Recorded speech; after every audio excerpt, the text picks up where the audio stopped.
And welcome to James Grand Vandergriff Stadium on the campus of Lebanon Vandergriff Junior High School as the 5-2 Warriors take on the 4-3 Turpin Spartans in Eastern Cincinnati Conference action. Hello, I am Bill Bretz. Glad you have joined us on what is probably the perfect night for football here temperature-wise. And a lot of things going on here at this stadium tonight. We'll talk about that a little bit. So let's go with the standings of the ECC right now. And there is Anderson at the top. And I tell you what, I think this is going to be Anderson's year. It looks so far they've run the table. It looks like they have a good chance of running the table on the league. Everybody else is just chasing them right now. Now you see our two teams tonight, Lebanon and Turpin, down there in fourth place. This game is more of a playoff implication than league implication for both these teams because Turpin is Division II, Lebanon is Division I. This is big for both of these teams. They're both they're both hot in the playoff picture right now, and obviously a win would be big to move them up. The win would be bigger for Turpin because they would be a Division I win for them. But either way, it'll be a big win. Let's go with our key players here tonight, and we're going to start with Turpin, number 9. That's a senior linebacker, Brody Nickerson. 77 tackles, second in the ECC, but I think the impressive stat for him is 14.5 tackles for loss. He also has an interception this year and a fumble recovery, too. For Lebanon, their key player, number 7, senior quarterback Luke Failer. He has 12 touchdowns and only 1 interception. That's a great ratio they have right now. He has only played in about, he has only played about 6.5 games. He has been out the last game and a half. He had an ankle injury, did not play a half of a game a couple weeks ago and did not play last week against Milford, but he is back this week and ready to go. Now, the keys of the game. First off, we'll go with Turpin. They're coached by Brian Walker. He's in his 3rd year. Their Turpin's keys: protect the quarterback. They want to fly around on defense, and they want to win the special teams battle. As far as Lebanon goes, they are coached by Micah Failer in his 4th year, and that Failer sounds familiar. Yes, that's his son who's the quarterback. They want to win the turnover battle, eliminate the big plays, and control the clock on offense. Now, here is your stat for the night, and this is pretty impressive. I've done football for many years right now. I don't think I remember two teams doing this. Both teams have great defensive backfields. Between the two schools, they have 16 interceptions this year. 8 of them are pick sixes. That's amazing. Well, Lebanon won the toss, and they will defer. So coming up is tonight's kickoff. Don't go away.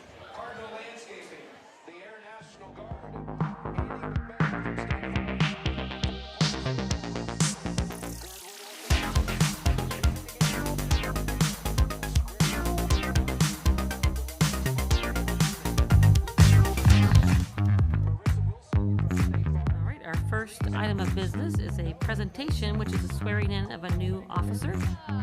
A Freestone Mayor with Mr. and Mrs. Santa Claus. Merry Christmas. Himself inside the tent. Touchdown, medical litigation. Top of the key. Anna Harbor ties the score. Coldwell Banker. Again, please support those businesses that support you.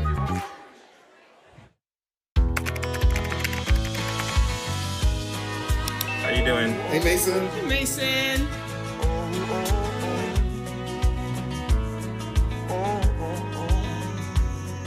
Thank you. A place to make my own. A place that I call home. This place that I call home. All right, back here, as we said, kickoff is coming up. Warriors did win the toss. They will defer to the second half, so it will be the Turpin Spartans will be getting the ball first. Our officials tonight, our referee is Mark Kleiner. Marvin Doyle is our umpire. Linesman is Jeff Gorsuch. Line judge is Chad Switzer. Back judge Jason Alkman. And the center judge is Sean Burns. So as we said, almost a perfect night for football tonight. as Lebanon is getting ready to kick off. As number 41, Logan Lane, is going to be the kickoff guy. Brady Gillespie and Sam Stiles back deep for the Spartans as we get this ECC action going here tonight. It is breast cancer awareness tonight here.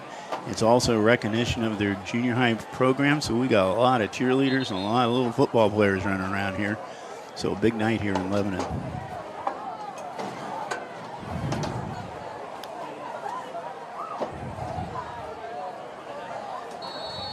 And here is the whistle. We're ready to get this game underway.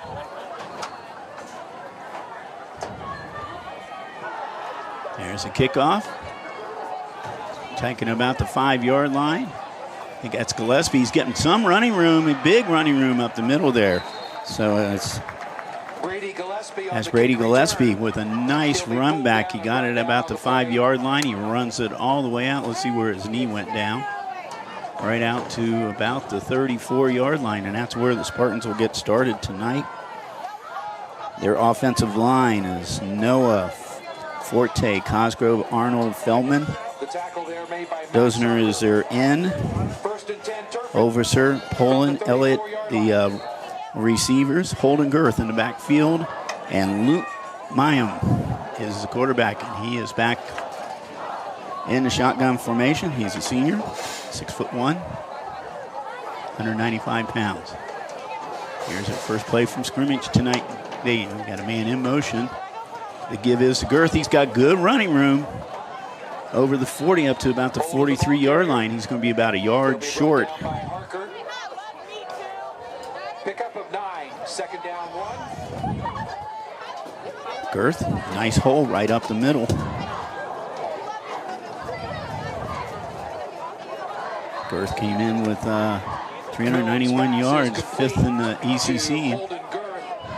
That'll be good for a Turpin first down. And Girth To the Spartan 49-yard line. get another run and up to the 49-yard line, under 5 yards. Quick offense right now. Girth with the ball again into Lebanon territory down to about the 44-yard line. So the first 3 plays have all been to Holden Girth. He's 5'9", 170-pound sophomore. Hurry up offense now. This time it's the quarterback, Mayam. He gets running room around the right side all the way down to about the 32-yard line. It's another Turpin first down at the Lebanon 33. So it's 33-yard line. It's again, the call is, call to zone number again is Mayam. Girth, the ball carrier. Again, Kearns on the tackle for Lebanon. They are really going there. Hurry up. They're not letting Lebanon substitute at all. We got a penalty coming up, and I think it's going to be on Lebanon. Let's see if he was drawn off sides or not. Nope, it is on Lebanon. So the ball moved down to the 31-yard line. Makes now 1st and 5. Screen pass. That is to Girth. Girth gets tripped up in the backfield. Nice play by Grayson McClure. Tripped him up in the backfield, and he lost some yardage on that one. And we're showing 3rd down now. 3rd down and about 2 or 3. Girth with the ball again. He's got a first down and more. Down to inside the 20, down to about the 19-yard line. So that is a first down. And once again, hurry up formation. Trips to this right. He's looking that way. Milam's got a man open. Millam's pass is complete to Heiss. And that looks like number 15, Kalen Poland. He's a sophomore. Now trips off to the left. He throws right. Got a man open. That looks like it's number 6, Gillespie. Inside the 10, down to about the 6-yard line. And boy, this Turpin team is just methodically moving down the field. 7-yard line. 1st and goal. Mayam with the carry down to about the 5-yard line. outside of the one play, they've made positive yards every play. They're going so fast we can't get our replay going quick enough. So,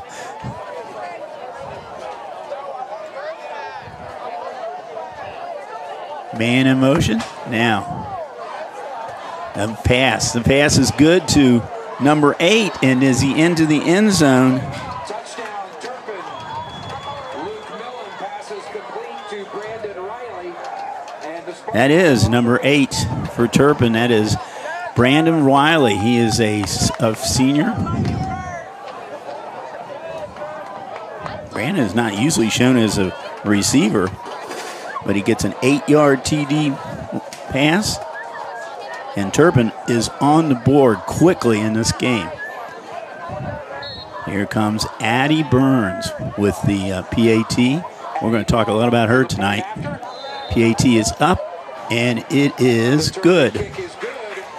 Turpin now takes a 7-0 lead early in this game, as they had about a 70-yard scoring series, and capped off with a touchdown of about 8 yards to number 8.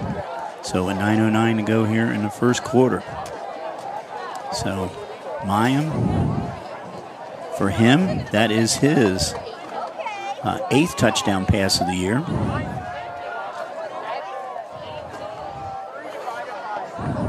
And we're looking up right now about Mr.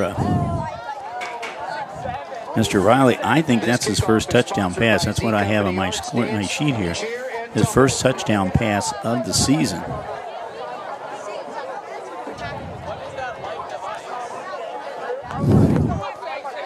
So quickly, it's the Spartans out in front. Wallace and Lassen deep for Lebanon. Jack Nair is kickoff specialist. It's a short kick. One of the up men picked up by number 31. That's Max Harker, Jr. So Lebanon's going to get good field position to start their first series. They're down Lyman, Lamb, Foster, Schnelling, Skites, Schnaum. Louder is the M. We'll talk more about him tonight. Scott, Lassen, and Sacco are the receivers.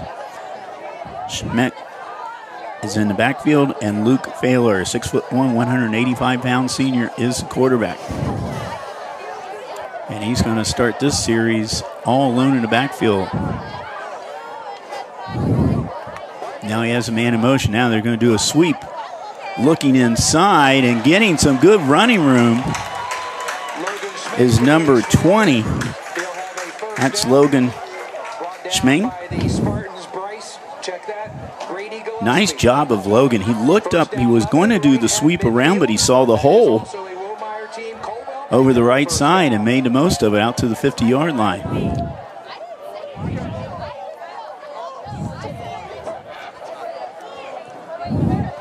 Schmink again with the give inside of Spartan territory down to the 44. About a 4-yard pickup on that. Setting up 2nd and 6. They too are playing hurry up. Neither team's letting anybody get on the field for substitutions on defense.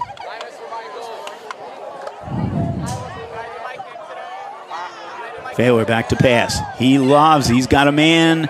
He was partially open down there. It looked like that was Jack Sacco. He was guarded down there, but he led him just a little bit too much. But nice throw by Failer. He was defended by Max Reed. 3rd and 6 now. Again, an empty backfield.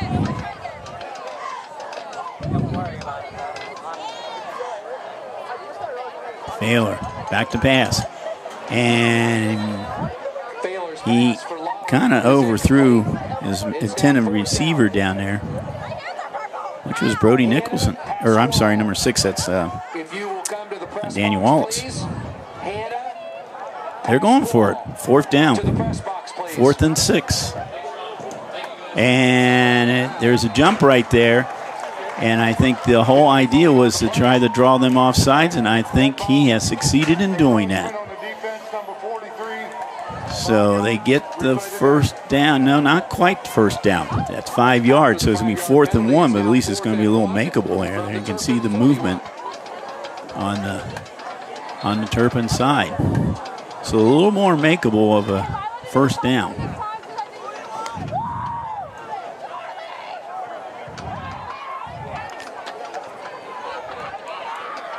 Taylor was mixing the backfield.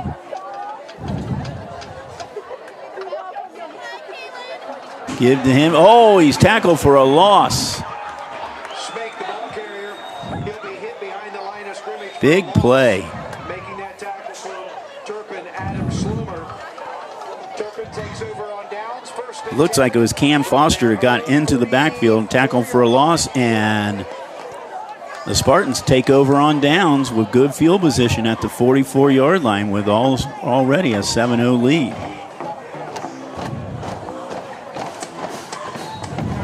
So a little risky call there by Lebanon. And we got an encroachment, I think, on Lebanon now. I think we've had 3 penalties so far, and all 3 of them have been encroachment. So it's going to set up now a 1st and 5. Ball after the 49-yard line. 5-yard penalty now makes it 1st and 5 from the 49.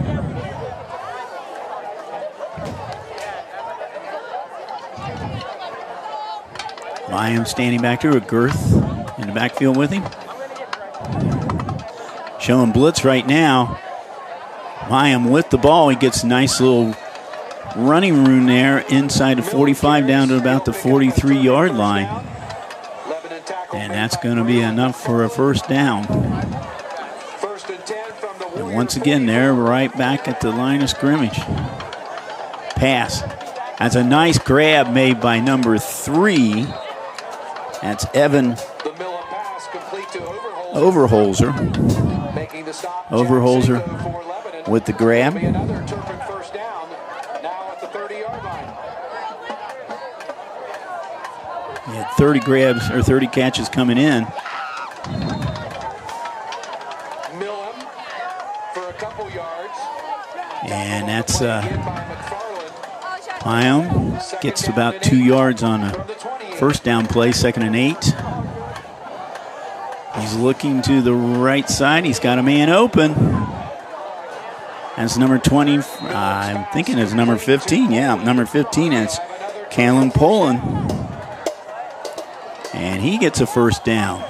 He'll be pushed out of bounds by Grayson McClure. I tell you what, they're making that chain crew work tonight. First and goal. There's a catch. Nice grab made down at about the 3-yard line. I don't think he got into the end zone. It's Poland again. He has at least 3 catches now in this game. 3-yard line. Let's see if they're going to try to push it in. Mayim tries to get it in himself. Did he get in? Well, Turpin's signaling, but the referees are not. Here's a good play right there. You see the little spin move. He tried to get in. Actually, he did not have control of the football. So it's a good call by the refs. Ball at the maybe half-yard line right now. 3rd and goal. Mayim going to take it himself. This time he is in the end zone. Mayim 1 yard out. And Turpin has come out on top here with 6:16 to go here in the first quarter with their 2nd touchdown of the game. This one by Mayim. 1 yard out. Mayim, that's 4 TDs. Senior Addie Burns trying to put on point number 14. And she drills it through. And just like that, Turpin is up 14-0 over the Lebanon Warriors.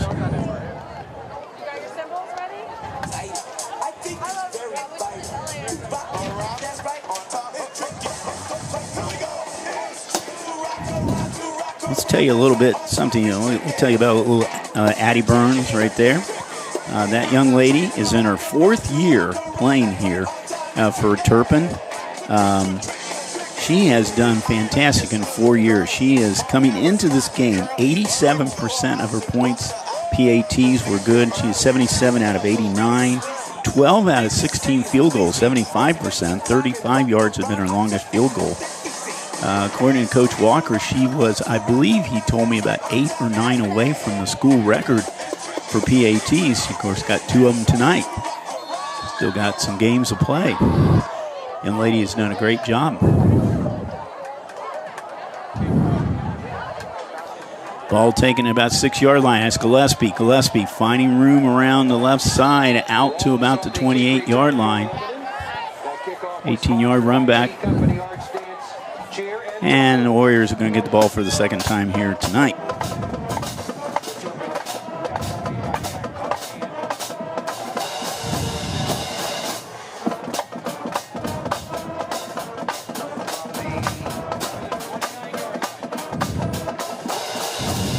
Warriors come in, as I said, 5-2.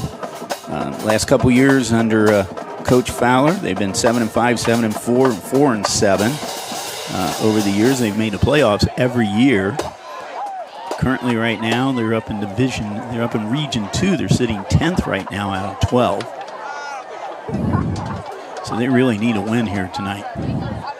There's Failer. Failer's coming around right side, trying to get some room, and he does. Failer out to about the 39-yard line. He's going to be very close, depending where the spot is, to a first down. Let's see where the spot's going to be. Actually, he said he probably went out of bounds. Looked like at about the 37, so he's going to be about a yard short. 38. Pass is good. It's going to be a first down. We got a penalty flag coming up, and it's being thrown in the backfield. Pass was Wyatt Lassen. We got a hold on Lebanon. So that's going to bring the ball back.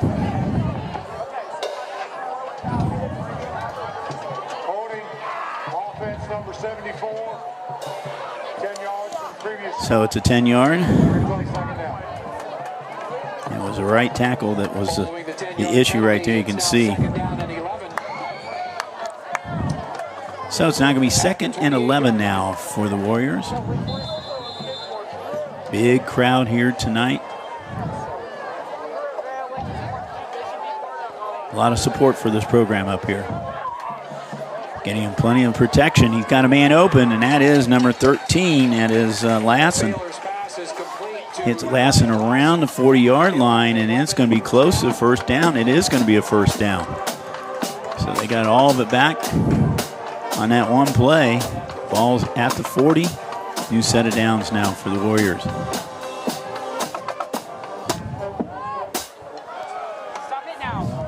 As number 20, that's Schmink. For about 2. Trying to get around the edge.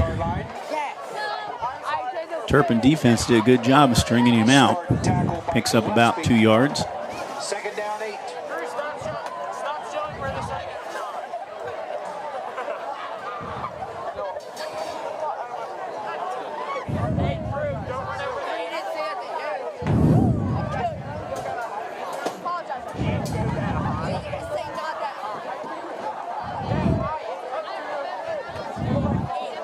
Taylor in shotgun.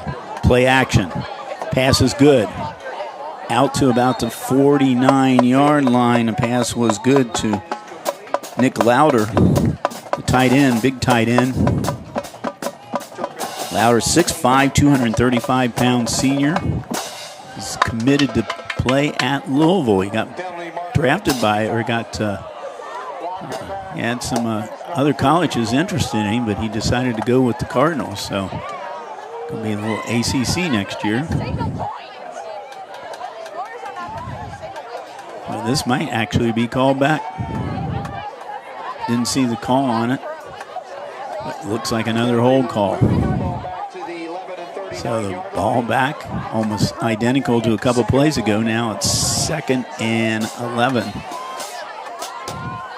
So a couple of penalties now on this series. Oh, it's the same player there. That's the problem. 2nd and 11. Empty backfield. Failer. Back to pass. He got a man coming down the field right now. That was number 20 coming out of the backfield is Schmenk. It's 3rd and 11. He was guarded very closely. And Mac Reed. So Failer aired it out on the 2nd down. Now he's got 3rd and 11.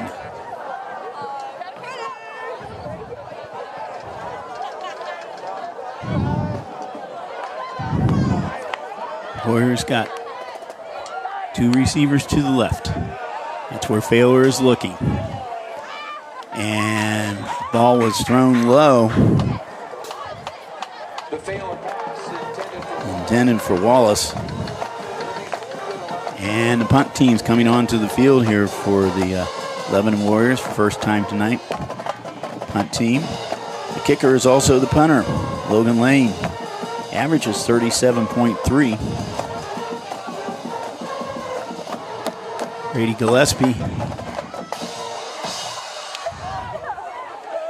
And it looks like Sam Stykes are back. High kick. Fair catch called for by Gillespie at about the 21-yard line, and that is where the Turpin Spartans will get going here for the 3rd time tonight. They've scored on their first 2 possessions. at the 22-yard line. As we are down to 8:10 to go. Actually, it says 8:10 to go, but we got 4:23 to go in the first quarter. We're on slow time here, ICRC. So 4:23 to go, and there we go. 4:23 to go here in the first quarter.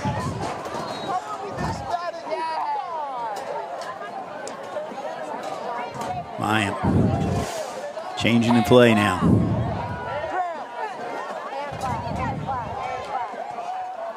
Girth trying to find room over the left side. Not much there. Picks up 2 or 3.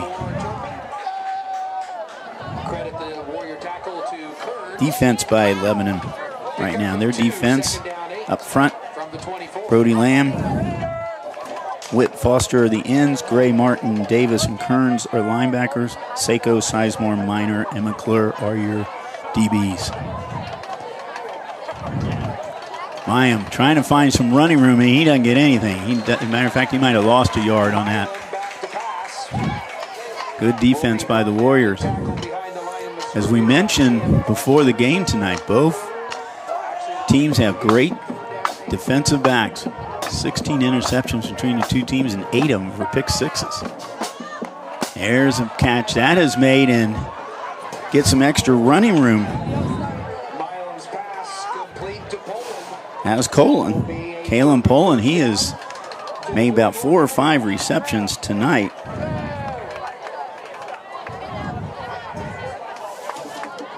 Came in with 33.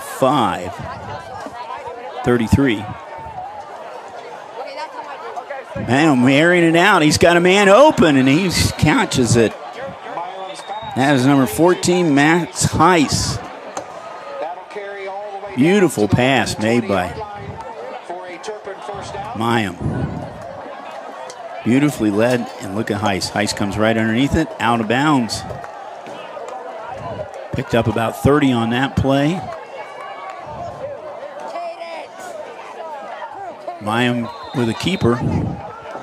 Down to about the 17-yard line. Hunter Davis there for the Warriors defensively.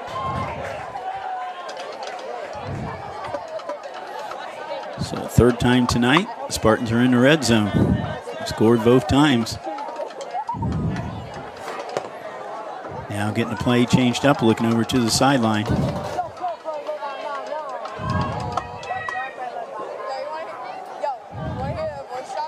Lebanon showing blitz this time. Mayim is going, and he is nice tackle. Nice little open field tackle. Made by, I'm thinking it was 17.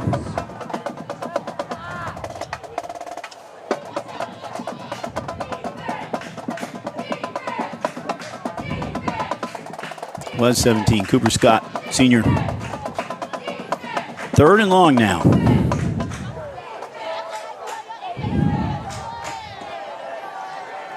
Mayim back to pass. Looking in the end zone.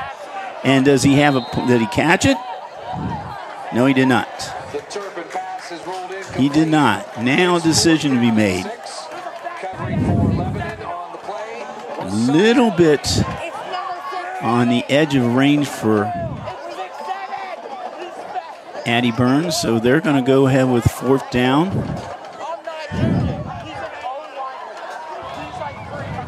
It is 4th down and 6. So 4th down, man in motion.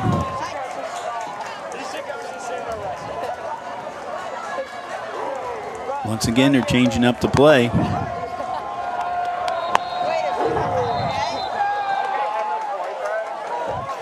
And we have a timeout. Turpin. Warrior fans, let's meet those hard-working Lebanon cheerleaders down on the I think it was timeout by Turpin. Talk this thing over because it is a 4th down situation. Pretty good call right now, and I don't know if they will put the field goal team back on to try to get the points. But right now, if they don't get the 1st down, they have now Lebanon deep in their own territory. So we got 1:54 to go in this first period. It's been all Turpin so far.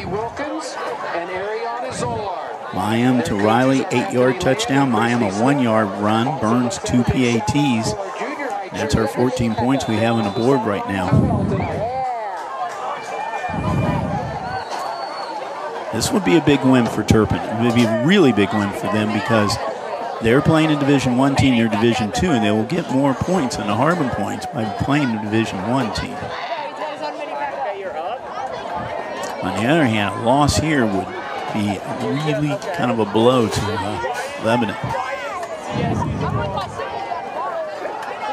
Mayim, he's got a man open and broken up down there.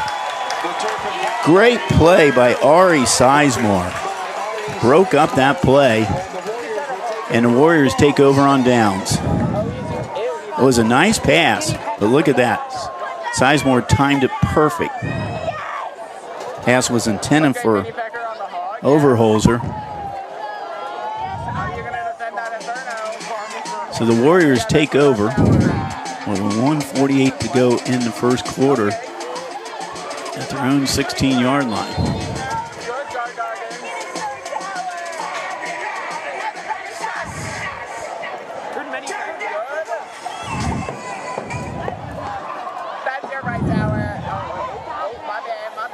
Two men in motion, and one of them is one of the guards. And they're moved over there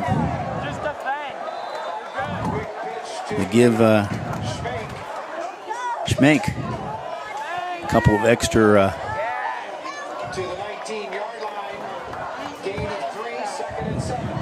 players here that help him out down the field here. And I'm looking up, he made about 2 yards on that.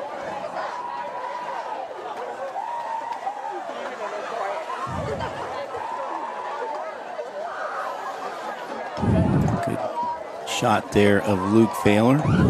Luke's getting some looks from the MAC and from some Division I FCS schools. And this play is stopped. And we have a procedure call on the Warriors. Going to take the ball back.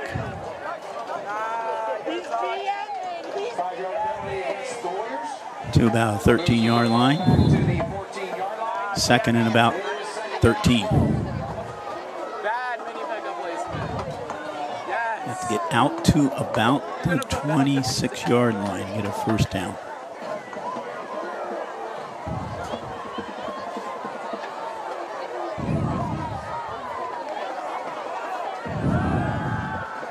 Thaler's getting rushed right now. He gets the pass off.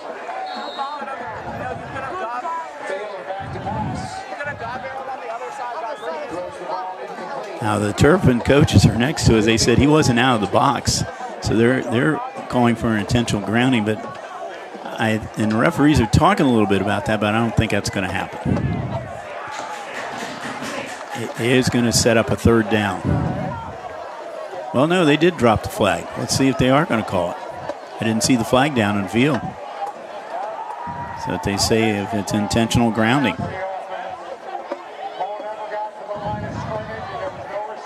Yep. Good camera work by ICRC crew down there. Intentional grounding. So that's going to take the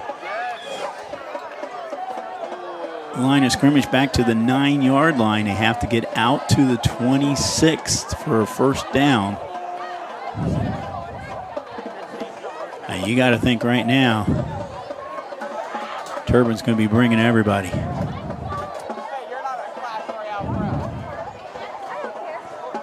An unusual formation. Well, not really. He trips way out to the left side. Baylor in the end zone. And the pass is good, and good hit down there. Wallace with the catch.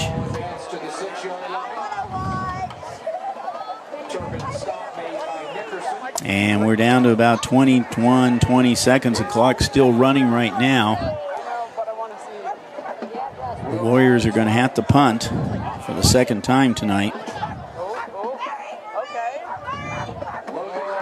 Logan Lane standing in the back of the end zone right now. And I'm not sure if he's going to get this off right now as the clock has run down to zeros. He's going to have to get this punt going in the second quarter. It's been all Turpin the first quarter as the Spartans are up 14-0. We will be back for second quarter action in a minute.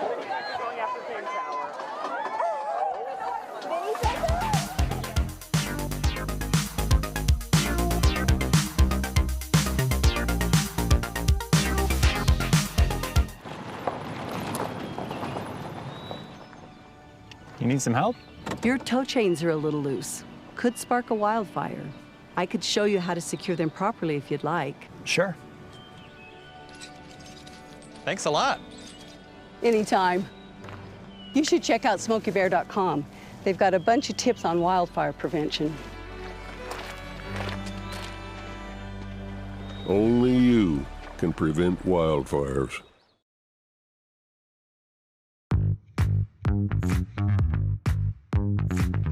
Our first item of business is a presentation, which is a swearing in of a new officer. A Freeze-On Mayor with Mr. and Mrs. Santa Claus. Merry Christmas. All right, back for a second quarter here. It's been all Turpin, 14-0. Bill Bretz, glad you joined us here on this beautiful night here in Lebanon, Ohio. And a little rugby-style kick. And that's a good one. But he kicked that at least 60 yards. But Gillespie got it and ran it back about 15 or 20.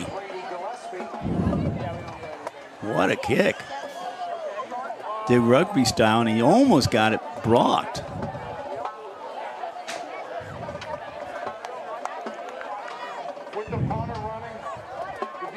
Let's look at it again.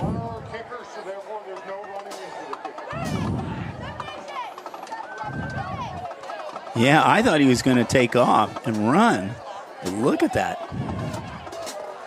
It'll be Turpin football, 1st and 10 from the 50. That was at least 50 to 60 yards. The average is 37. Nice little run back by Gillespie, though, to give Turpin good field position right at the 50-yard line. They've had the ball 3 times previously, have scored 2 of those times.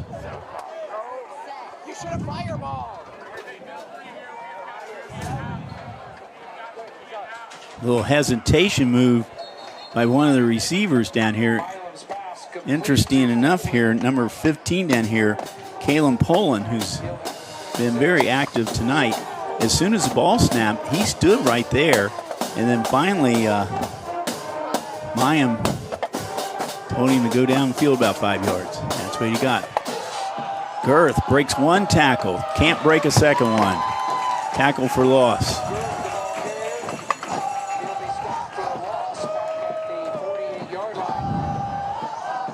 So now it's going to be 3rd and about 8. A loss back to the 48-yard line. It's 3rd down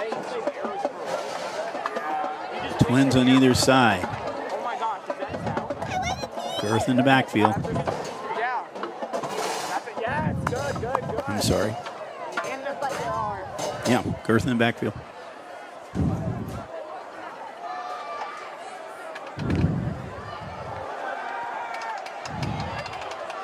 He lobs it downfield. He has a man right downfield, and they're tangled up down there. At first, we were going to see if it was going to be pass interference because the Lebanon player was really on him, but good down there. That was Scott defending. Poland was the intended receiver. Oh, Scott, I'm sorry. Number 31. It's Max Harker. No call, though. It's 4th down. And it looks like they are going to do their first punt of the night. Henry Feldman. Feldman's one of the offensive linemen. He's the punter. No, it's a trick play, and it's good. The pass is good for a 1st down. Trick play. Mayim got the ball. Fooled everybody. Ball at the 30-yard line, picked up about 20 on that play. Pass was to Heiss. And Turpin back at it now.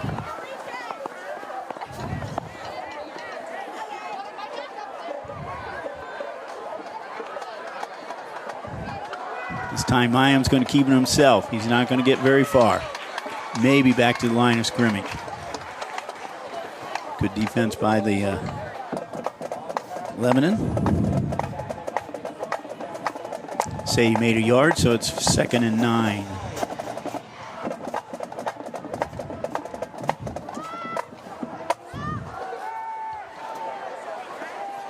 Passes to Gillespie.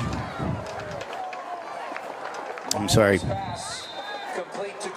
Yep, Brody Gillespie. He picks up about 9 yards, enough for a 1st down. Ball right at the 20-yard line.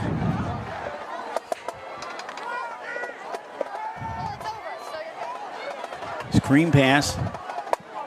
Trying to get loose. Number 15, Poland.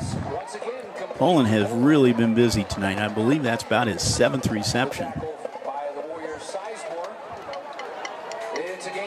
Came in 2nd in reception. Well, he came in tied with Elliott for 1st in receptions coming into the game tonight with 33. He's probably up around that 40 mark right now. Mayim coming around the left side, looking now. He finds some running room down to about the 5-yard line. And it'll be enough for a 1st down. It's going to be 1st and goal for Turpin. I don't think anybody was really expecting this game to be like this tonight. Matter of fact, according to the Cincinnati Enquirer today, most of the experts, timeout by Lebanon, most of the experts had picked Lebanon to win this game.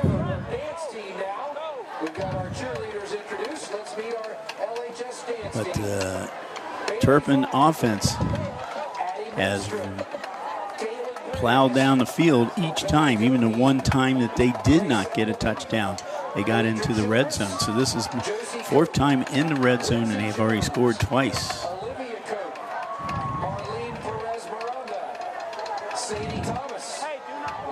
Turpin's coach, Brian Walker, he was offensive coordinator at Indian Hill for many years. He was head coach now at Bethlehem High School down in Bardstown, Kentucky.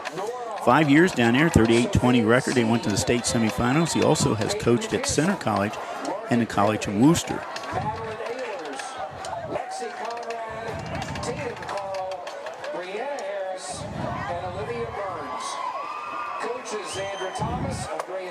This Turpin team was one of the original members of the ECC.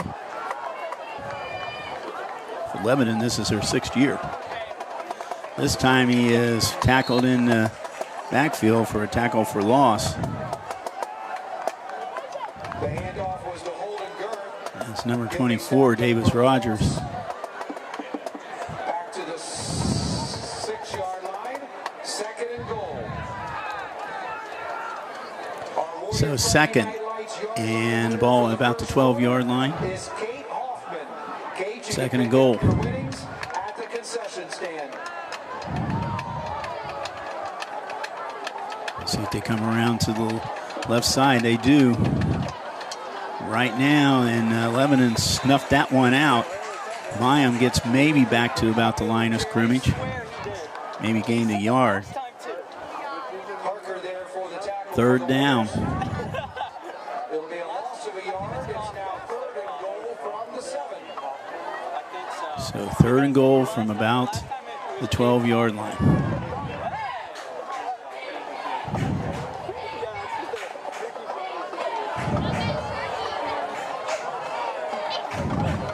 Mayim backfield. He gets a good rush. Passes end zone. Nicely defended by Jack Seiko down there for the Warriors. Now they're going to bring the field goal team onto the field. As Addie Burns is going to get a shot at field goal. Her best has been 35 yards. Right now the ball on the 15, maybe on the 14. So this will be 34-yard field goal. Addie Burns has made 75% of her field goals in her career, 2 of them this season. The kick is up. The kick is right down the middle.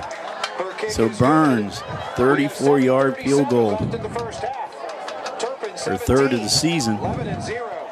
Gives the Spartans a 17-0 lead. It's really nice to have an accurate field goal kicker, because when you get in the red zone, you can almost always be assured of points.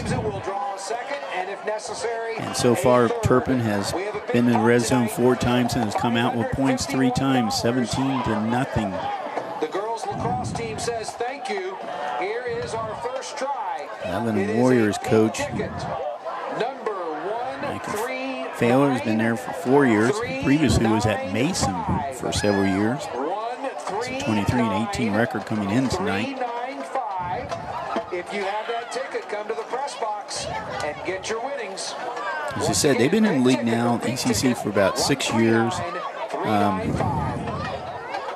They were in the GWalk for several years, 2003 to 2019. They were actually league champions a couple of times in that league. They've been in the Fort Ancient Valley League and the Mid-Miami League over the years. Team's been to the playoffs 14 times, have a 12-16 record.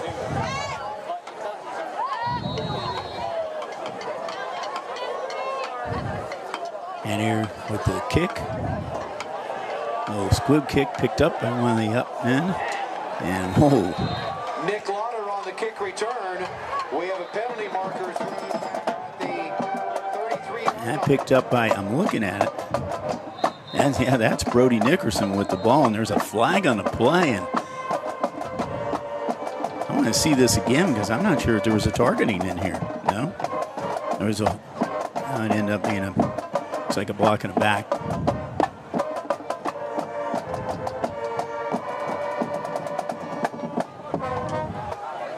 I think we see it right up front there.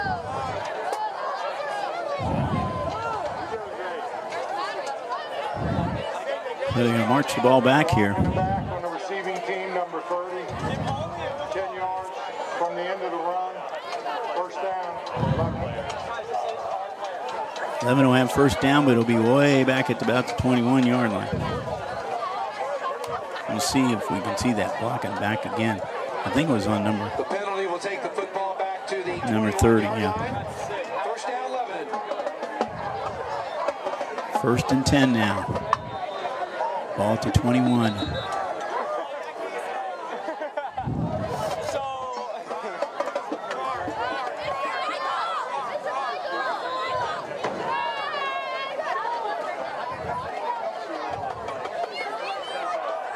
Taylor. Back to pass. Got a man open over the middle. Nice grab. Number 13, Wyatt Lassen. Almost a one-handed grab. Lassen, 6'2", 195-pound senior. And look at this play.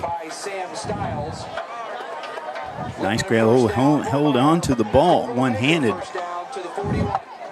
First down. This time it's Failer. Failer slides down to about the 47-yard line. Picked up about 7 yards on that first down play.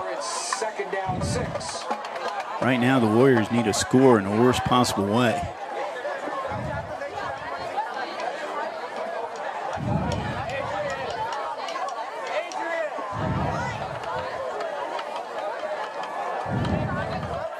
Failer's getting chased back there. And the ball was almost picked off. Incomplete. Third down, 6. Almost picked off by number 13, Sam Stiles Jr. Probably would not have been good because he was basically his momentum was taking him out of bounds. 3rd and 5 now for the Warriors. Big play for them. 6:43 to go here in the first half. And there's the jump right there. Now were they drawn off? We'll find out. Nope. That's 4th time tonight we've had an encroachment on one of these teams, on both teams. So now it sets up a 3rd and short. Ball right about the 50-yard line. See if they're going to go for the Gusco here or going to go. He's trying to get him off again. Now changing the play up.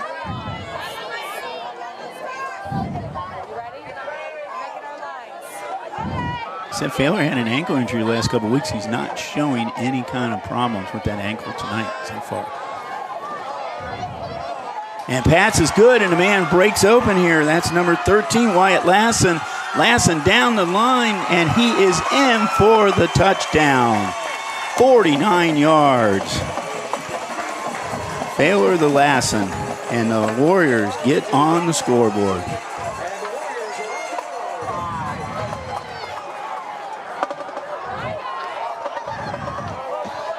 He broke a tackle, it looked like, right about the line of scrimmage, and after that, he was off to the races. 49 yards. TD number 13 pass for Failer this year. Lane trying to put on point number 14. Oh, I'm sorry, point number 7. Looking around, I don't know if they want to do a 2-point. No, they don't have enough men on the field. That's the reason they're looking.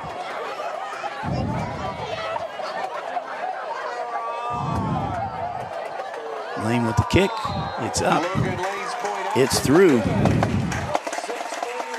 Lane puts on point number 7. He's 23 of 25 this season. So over 90%.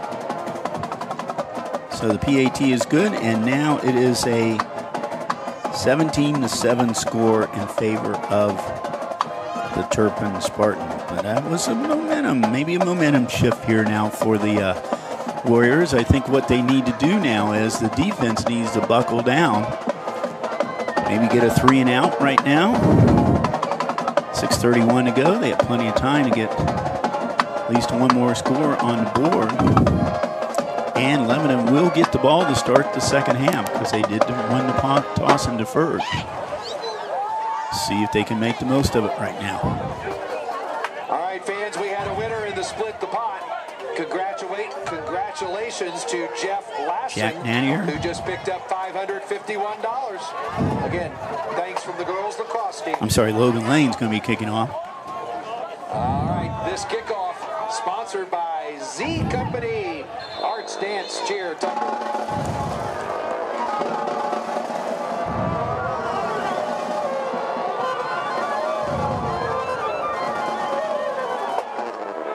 Oh, he tries an onside kick. You know, it's funny is I'm looking down there, and they were taking the longest time down there. And my thought hit me just before it happened is, I wonder if they're going to try an onside. He did. It went to 10 yards, but unfortunately for Lebanon, it was recovered by Turpin. Yeah, I thought they were taking way too much time for a regular kickoff. Ball at the 50-yard line. A team that's been really hot tonight, you don't want to give them half of a field, but let's see if the Lebanon defense can make a difference right now. And there is nice open field tackle. Named Abraham Riley, 6'4", 220-pound senior. Picked up about 2 yards on that pass. Trips now to the right side.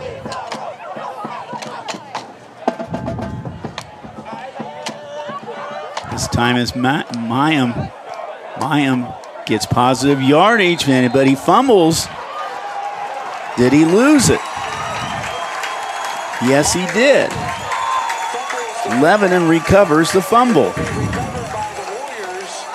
So indeed, the momentum is going to Lebanon way. Let's see who got the fumble. We'll see it again right now. Which player picked it up? Number 31, Max Harker, picks up the fumble. And the Warriors now go to work at the 40-yard line. 5:53 to go here in the first half. Empty backfield. Now the man in motion. Back to pass over the middle, and we're going to get a pass interference call coming up here.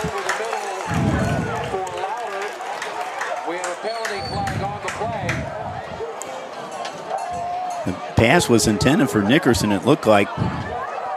Now he was clobbered right there right before he got the ball. So now in the pros it would have been right at the line where it was. Now it's just a 15-yard penalty in high school. But it'll be first down, and they'll have the ball at the 45-yard line of Turpin.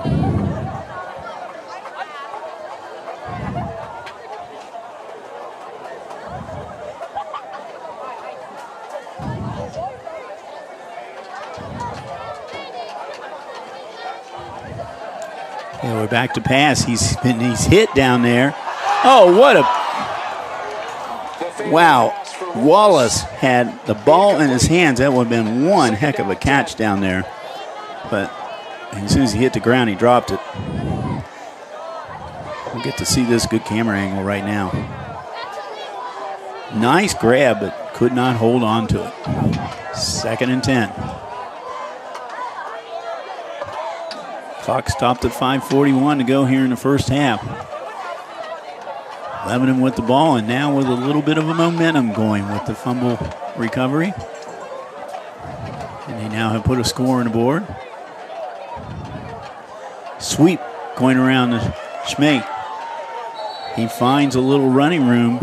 Schmake, the ball carrier. Turns that corner. He'll have short yardage. Pickup of 2, 2nd down, 3rd down and 8. Picked up about 2, they said. So it's 3rd and 8.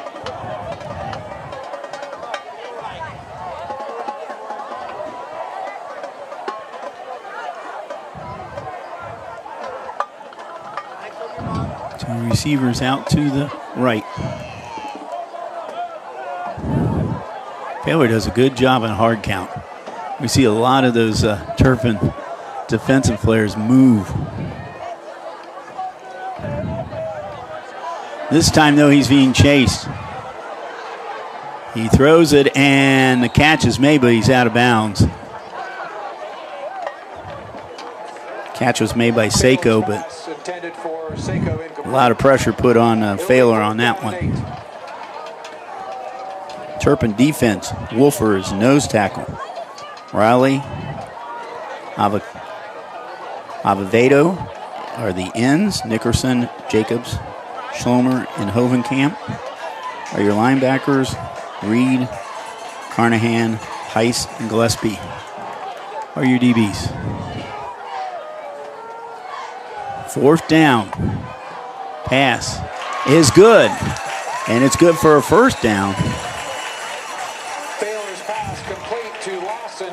Wyatt Lassen. 1st down and a Romeyer Colwell Banker. Lassen gets to move the sticks. Ball spotted at the 29-yard line of Turpin.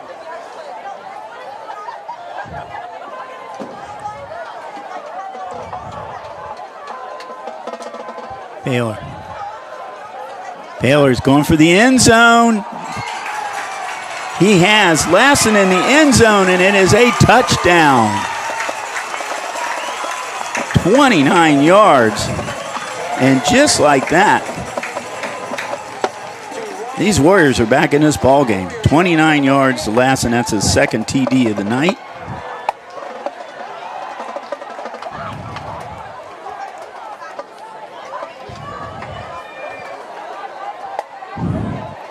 Lane trying to put on point number 14. Draw them within 1 score.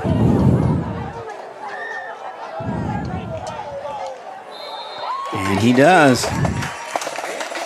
So a game that was 17-0 about 4 or 5 minutes ago, time-wise, has now turned into a 17-14 game. As Luke Failer has found Lassen for the 2nd time tonight for a touchdown. Lassen, that is his 7th touchdown of the year, his 6th one as a receiver. And Failer his 14th touchdown. We're going to look at that touchdown once again. Led him very nicely, right over the shoulder. Was defended by Max Reed down there, but hit him in the right spot. So the Warriors are back in this ball game now. 17-14 is your score. 4:59 to go in this quarter. Now, the last time they did a onside kick. Now you think right now Turpin might be waiting for that, but I don't think they're going to do it this time. This Warrior kickoff is sponsored by Z Company. Arts, dance, cheer, and tumble. Lane has the ball teed up at the 40. Gillespie back deep. And he kicks it deep. And he kicks it into the end zone. Lane. Ball come out to the 20. That's where the Turpin will get started. Now let's see if this Warrior defense can hold him. As we mentioned before, they will get the ball to start the 3rd quarter. They would love nothing more than have the ball to end this quarter. That would be a huge turnaround. Down 17-0 now and 17-14.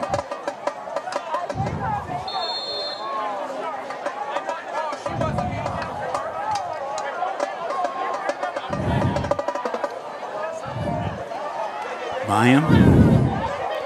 Girth in the backfield. At first series, Girth had a lot of yards. He has been fairly quiet since that time. Screen pass. That's good, but close to a 1st down. It's Bolin again. He's been doing a yeoman's worth of work tonight. I would imagine it'd be safe to say this is the most receptions he's had all season in one game. We only played a half here. Girth across the 35 to Girth the 36. crosses the 35 up to about the 36, and they're going to move the sticks again. Makes the stop for the Warriors. We do have a player down on the field, and that player down on the field is Girth. Holding Girth, he bounced right back up again, so I don't know if he's going to come out for a play or not. He is coming off the field.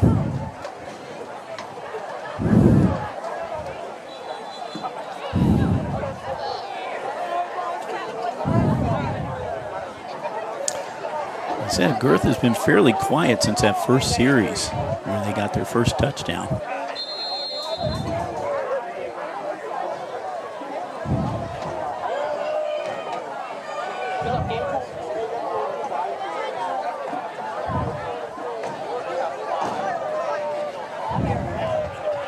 Screen pass. That's good. Oh, big hit. Milam's pass complete to Poland. Pass was to Poland. He paid for that one. Got about 4 yards. Let's see who put the hit on him. And number 6, Danny Wallace. Penalty flag prior to the snap. We got a procedure against Turpin that's going to move the ball back to the 34-yard line. So it's going to be set up 2nd and 12 now for the Spartans.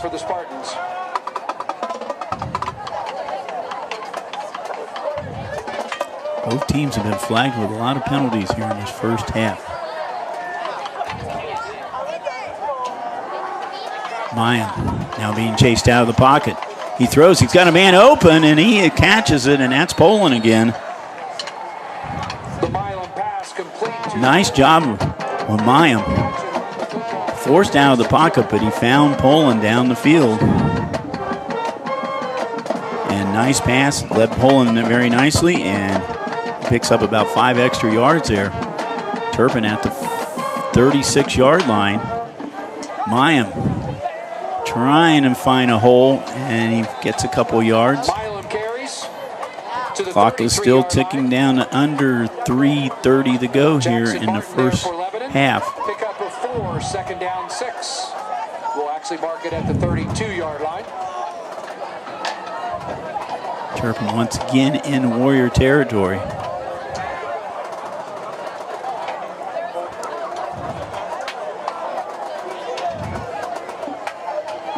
Mayim. He lobs it open. He's player under triple coverage, and we have a pass interference coming up. He was triple covered down there. Pass was intended to number 14, C.J. Elliott. See if we can catch us on the replay here.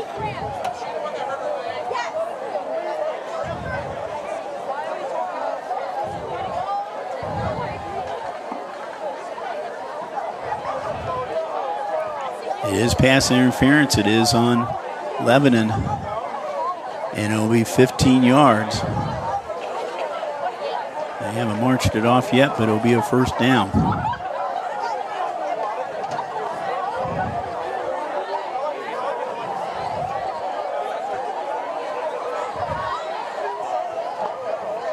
Okay, he did signal that unsportsmanlike conduct too.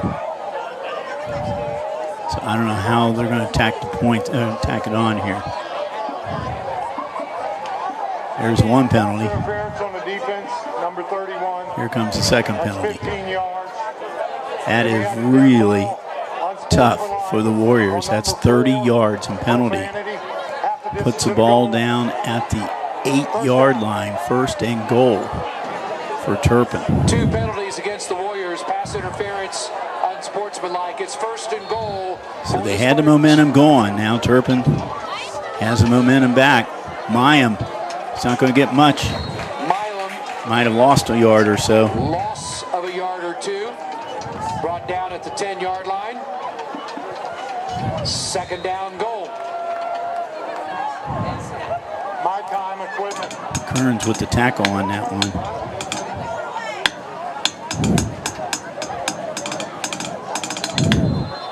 Well, this will be huge if Lebanon can keep them from getting in the end zone.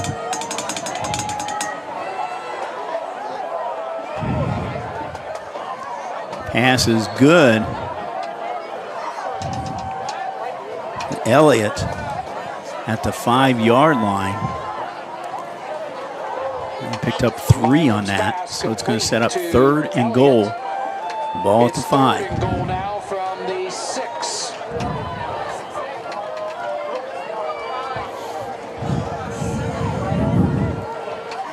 The Warriors can hold them to just a field goal attempt. That's going to be big momentum for them. And the ball is knocked away. Down at the line of scrimmage by Cooper Scott. So now it's 4th down. So now what are you going to do, Coach Walker? If they don't make it, they have Lebanon pinned very, very deep in their territory.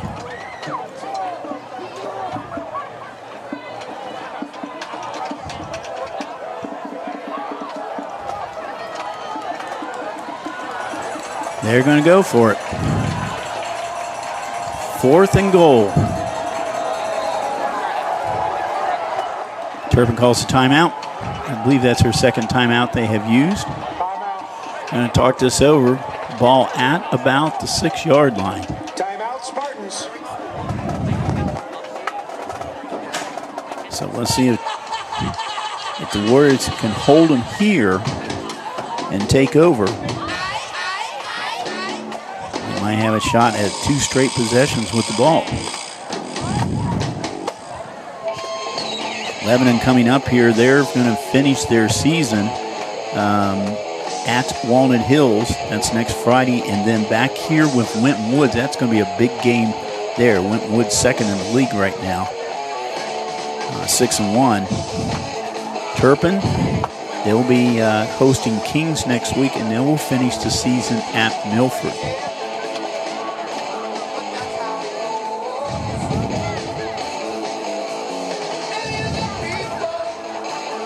Both teams trying to get into the playoffs.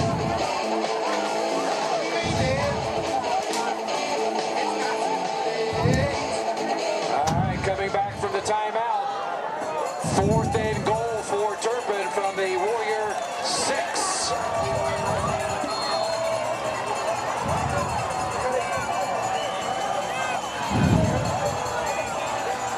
Mayan back to pass. And he does not get his intended receiver. Nice coverage. Nice coverage by Lebanon. Sizemore. Harker. Harker is really the one that covered him. And now Lebanon takes over at their own 6-yard line with 1:50 to go in the quarter.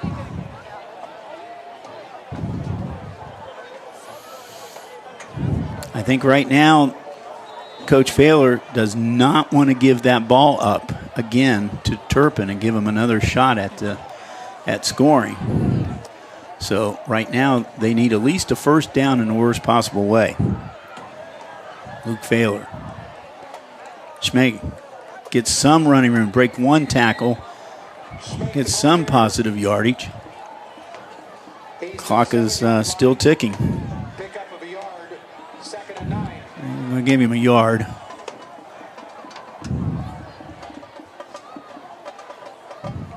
Second and 9.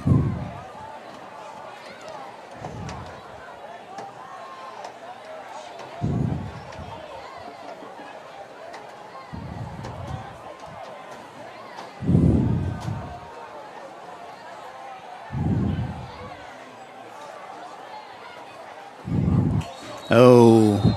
This time I think it's the offensive line. He did have Turpin jumping the first time, but the second time I think it was his line that moved. It gets half the distance. Ball back at about the 3-yard line.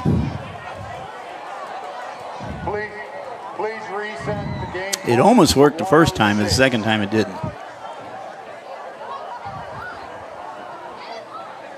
I tell you what, Luke Failer does a good job with that hard count, though. More than once tonight we've seen that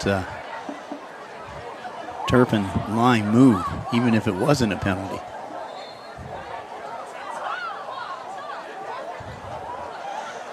And finds some Schmeck finds some running room over the 20, out to about the 21. So 58.5 seconds to go. That was a big, big play for the Warriors. Now an empty backfield. Failer back to pass. Got a man open. Out of the backfield. The Failer pass complete to Schmake. Schmake, junior running back, 5'10", 170. Picks up another 10 yards. Ball out to the 26, and Lebanon's going to call a timeout now to talk it over. So 47.4 seconds to go in this quarter.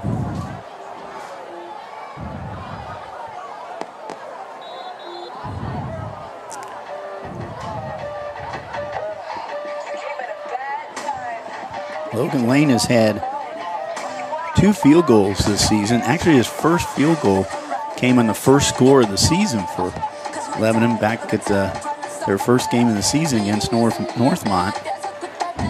34 yards had been his longest field goal.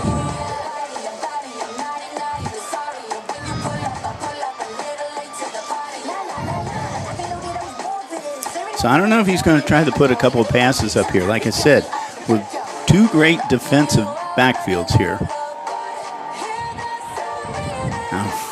Risky move there.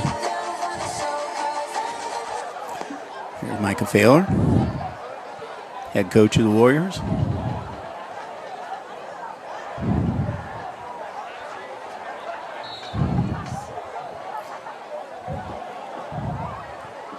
Luke Failer, empty backfield. Back to pass. Now he's going to run. And now we have flags coming in, and it's going to, looks like it's going to be a hold on the Warriors. This is going to be coming back. Had a chance to talk to both Brian Walker and Micah Failer on the phone last night. Both great coaches. A lot of information. Very enthusiastic both about their programs. Offense number 50. 10 yards from the previous spot. Shout out to the coaches right there. Hole was on number 50. 10-yard penalty. Takes the football back to the 16. It's 1st and 20.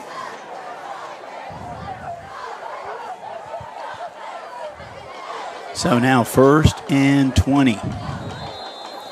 About 5 more seconds clicked off that clock, so 42 seconds left.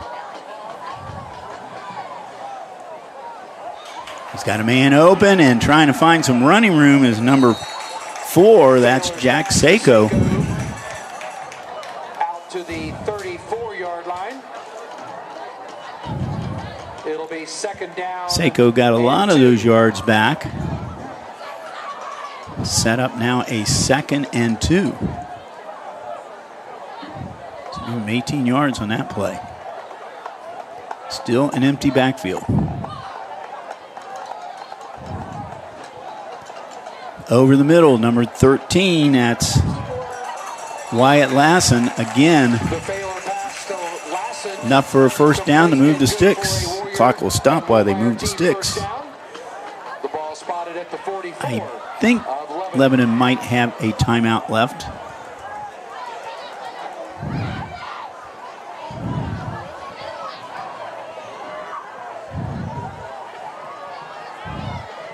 Failer.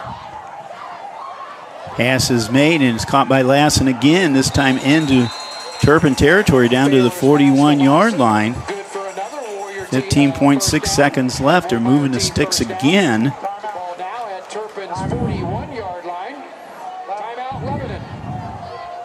He's finding his men open. Yeah, they have called a timeout. This is their final timeout. So he's now got a couple of shots maybe at the end zone. We'll see, that's the direction they will take right now. That'd be a huge boost for them if they could get a touchdown.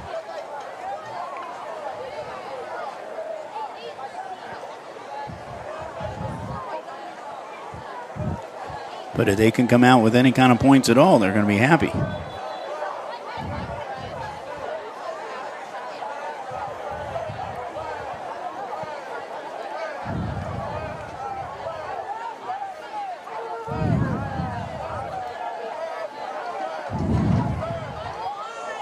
All right, here we go. Once again, empty backfield. 5 receivers.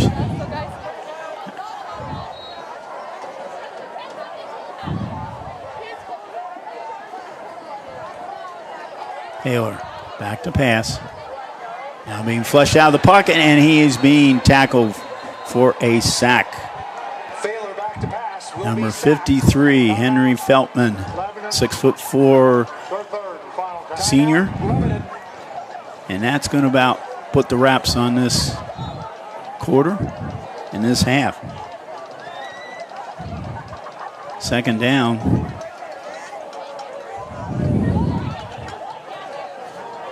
Another 4 seconds off the clock there. Another timeout was taken. I don't know if Turpin took the timeout or what. I wouldn't think they would. Maybe Lebanon did have another timeout left.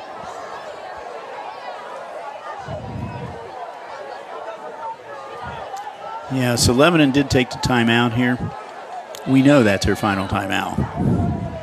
10.2 seconds to go. Now let's see if Failer will just air it out.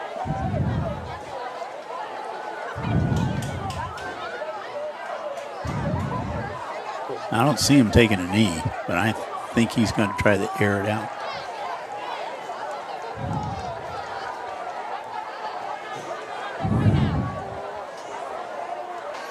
Now, if you're Turpin, do you blitz or do you keep your linebackers and your defensive backfield back there? Looks like they're only going to come with their 4. Pass is good. Pass was good to number 20, Logan Schmake, out of the backfield. He runs up the sidelines. He did run out of bounds with 3.6 seconds to go. Now it's going to set up a third down play. Really makes no difference because this will probably be the last play of the quarter.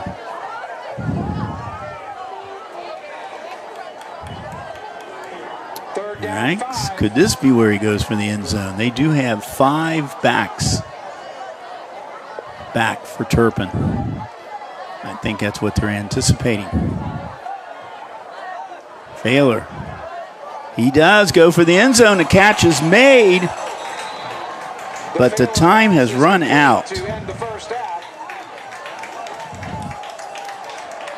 Catch was made by Daniel Wallace right about the 2-yard line, and time ran out. So that sack was big.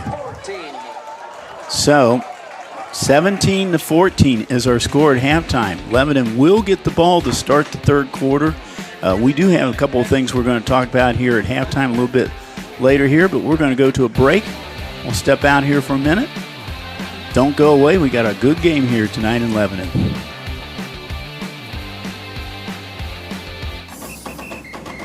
If you're buzzed and doing this,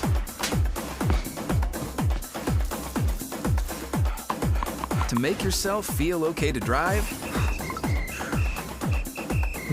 ZWX.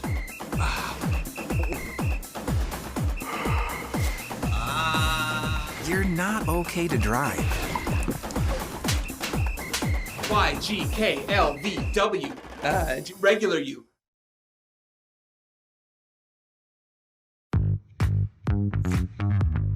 All right, our first item of business is a presentation, which is a swearing in of a new officer. A Freeze-On Mayor with Mr. and Mrs. Santa Claus. Merry Christmas. Brings it himself inside the 10. Touchdown, Marymount. From the top of the key. Anna Habra ties the score.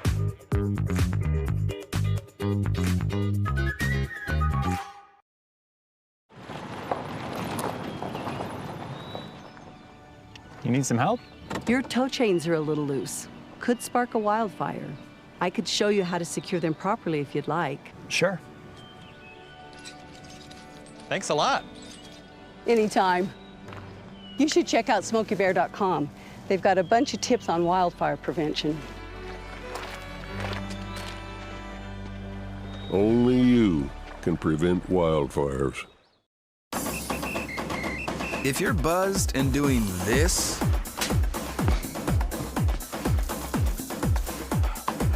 to make yourself feel okay to drive, ZWX.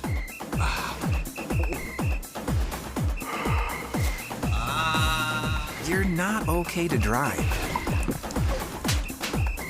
YGKLVW. Regular you.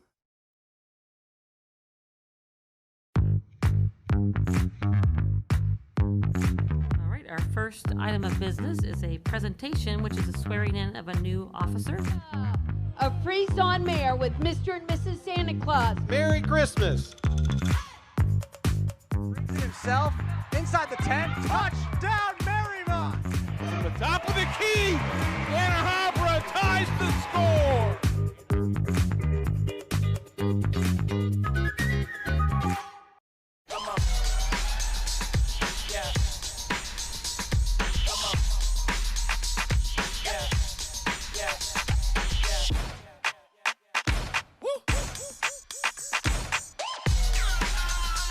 You're not going to get it all right. Just make sure you nail the big stuff, like making sure your kids are in the right seat for their age and size. Get it right at nhtsa.gov/the-right-seat. All right, I'm in the house. Okay, what do you see? Nothing yet. Hold on. I think I just heard something. I'm heading upstairs. Okay, I am almost there. I'm in the bedroom. Okay. Oh, shit. It's not here. What? The gun's not here. What do you mean? Where is it? Cameron, are you in there? Open the door. Cam! Come on, Cameron. I don't think that many kids in my son's school even do it. He makes fun of his friend who vapes. He would never try it. She's into soccer. She's on the honor roll. She's just not the type. No way. No way. No way. No way. My kid would never vape. Get your head out of the cloud. Today, nearly 8,000 kids will start vaping. Maybe even yours. Learn about the dangers at talkaboutvaping.org. And we're back here. We're going to show you some highlights of this first half, and it's going to be a streaky highlight thing. First off, it's going to be the Warriors. They are going to score first. They scored 2 touchdowns. It was a Milam to Riley 8-yard touchdown pass and a Milam 1-yard run. And then their other points was an Addie Burns 34-yard field goal. So Lebanon came alive in the second quarter. Baylor had 2 touchdown passes to Wyatt Lassen, one for 49 yards, one for 29 yards. And that's their 2 scores that they have for the half. Now we're going to talk about some of the ICRC schools. How are they doing right now? Because we've got several schools still in the playoff picture right now. So let's start with Division 5, North College Hill. They're in Region 20. They are 4th right now. Remember, 12 teams make it. The top 4 get a first week bye. The next 4 will host the final 4 there. They're going to get Clark Montessori tonight. They got 2 more games left. They're at CCD and Norwood. They really need that CCD win, and so that's going to be a good game. That's going to be next week, and they're at Cincinnati Country Day. Harrison 5-2. They're 6th in Division 2 in Region 8.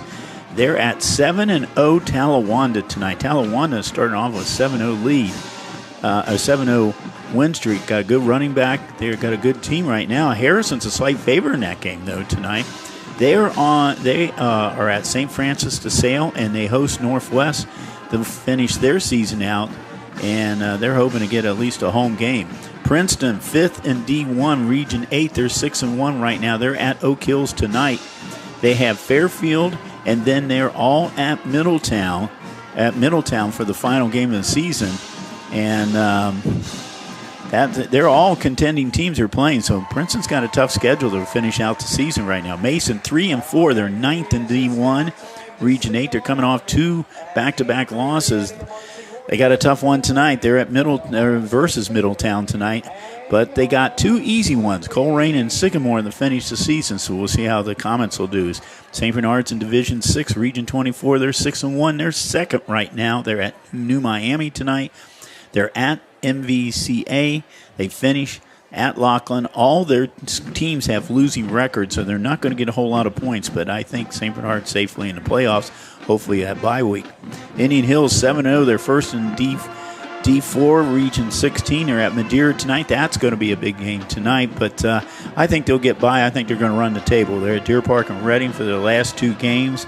And I think the Braves will end up 10-0 in the season and probably stay in that first place position. Finally, this Lebanon team, they're in D1 Region 2. They're 10th tonight, 5-2.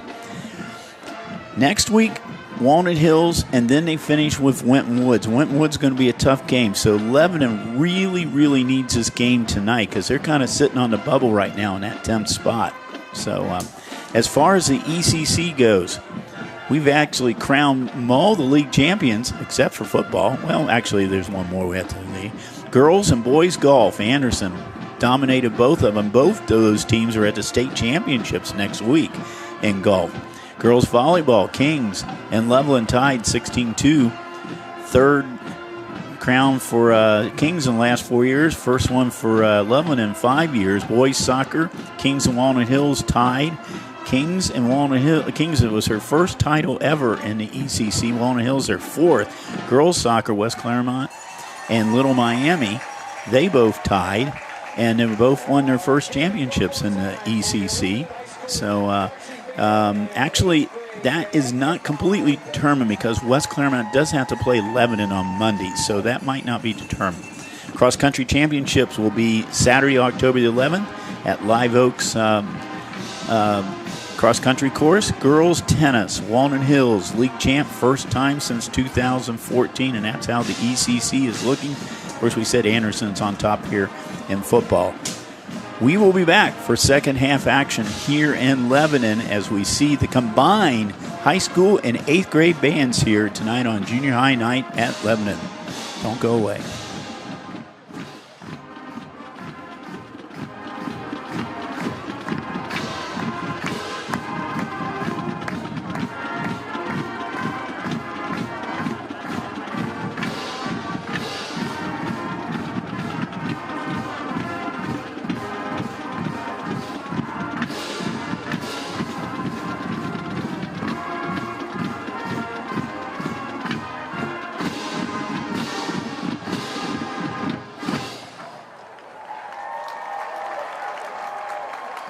Fans, feel free to stay after the game to watch the Lebanon High School Marching Band perform their 2025 competition show. One more time, give it up for our high school marching warriors and 8th grade band.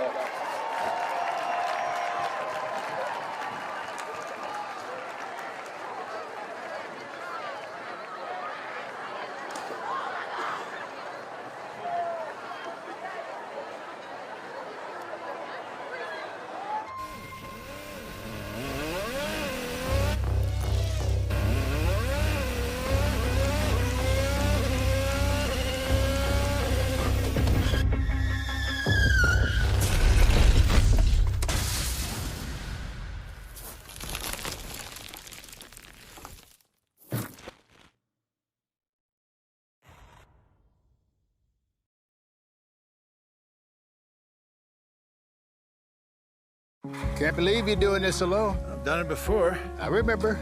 You threw your back out. How you holding up? Hand me that board. Nothing wrong with getting help. I'm good. I did it when Felicia left. I'll figure it out. I know you will, but you don't have to do it alone. That's all I'm saying. If I promise to look into it, will you drop it and help me build this fence? Now you need my help. It can be a real pain sometimes, you know that? Mm-hmm. If you or a veteran you know needs support, don't wait. Reach out. Find resources at va.gov/reach.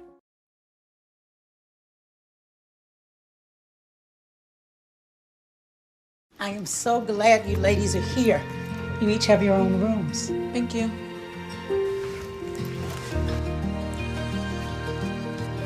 Good.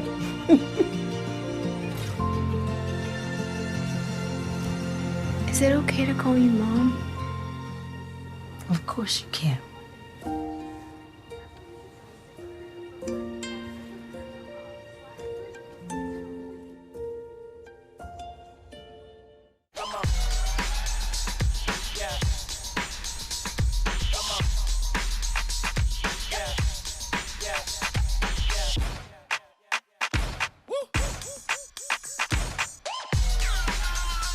You're not going to get it all right. Just make sure you nail the big stuff, like making sure your kids are in the right seat for their age and size.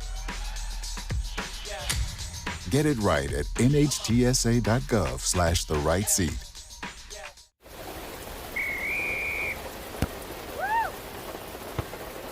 Come on! Go, Diane! Yeah, keep it going! Yeah! Go, honey! If you love them enough to drive an hour to cheer them on as they get beat 11-0 in the rain, then surely you'll check nhtsa.gov/the-right-seat to make sure they're correctly buckled in the back seat. Throw that ball, Diane! Woo! You got this! It's important to get a flu shot each and every year because flu viruses are constantly changing and immunity from the vaccine decreases over time. Flu vaccines are updated annually to work against that year's viruses. The best time to get your shot is in the fall, but getting it later can still help. Getting a flu shot lowers your risk of getting sick, and if you do happen to get flu, it's likely to be less severe. All right, I'm in the house. Okay, what do you see? Nothing yet. Hold on. I think I just heard something. I'm heading upstairs. Okay, I am almost there. I'm in the bedroom. Okay. Oh, shit. It's not here. What? The gun's not here. What do you mean? Where is it? Cameron, are you in there? Open the door. Cam! Come on, Cameron.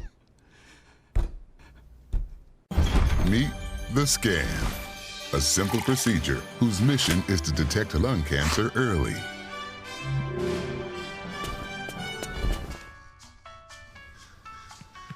I'm here to save you. But I feel fine. That's great, but you may still be at high risk for lung cancer. Oh man, that's a new fence. If you smoke, early detection could save your life. Learn more at savedbythescan.org. I wonder if you know that I want the best for you. That I know what you're going through. I know things aren't easy, but you still show up. I wonder if you know that we can get help. That we don't have to go through this alone. Let's see how far we can go. Love your mind.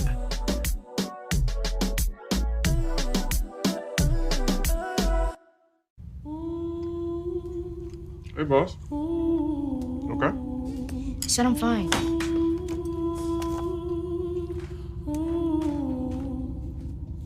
Put me to bed, see you in the morning. With the frosted Superman, but it wasn't on it. And we lost it. You can talk to me. It's been really hard for me. I don't think that many kids in my son's school even do it. He makes fun of his friend who vapes. He would never try it. She's into soccer. She's on the honor roll. She's just not the type. No way. No way. No way. No way, my kid would never vape. Get your head out of the cloud. Today, nearly 8,000 kids will start vaping, maybe even yours. Learn about the dangers at talkaboutvaping.org. You know you don't have to wear your PT gear anymore, right? It's comfortable. So how's civilian life treating you? It's fine. When I got out, I didn't want to admit that there was anything wrong because I felt like a failure. And then I realized, like, there's nothing to be ashamed of. So I started talking to someone. Maybe you are fine, but if you're not, it's okay. Thank you. If you or a veteran you know needs support, don't wait. Reach out. Find resources at va.gov/reach.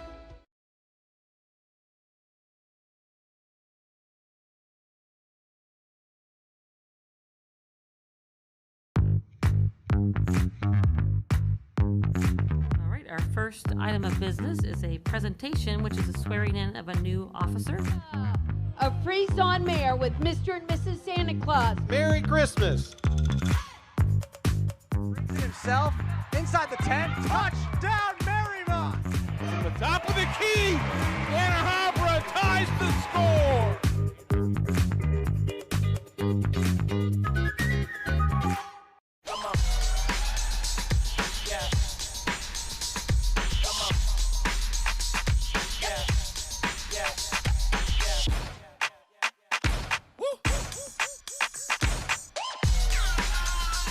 You're not going to get it all right. Just make sure you nail the big stuff, like making sure your kids are in the right seat for their age and size. Get it right at nhtsa.gov/the-right-seat. Life doesn't always give you time to change the outcome. Prediabetes does. 1 in 3 adults has prediabetes, but with early diagnosis, prediabetes can be reversed. And you can change the outcome. Take the 1-minute prediabetes risk test today. Go to doihaveprediabetes.org.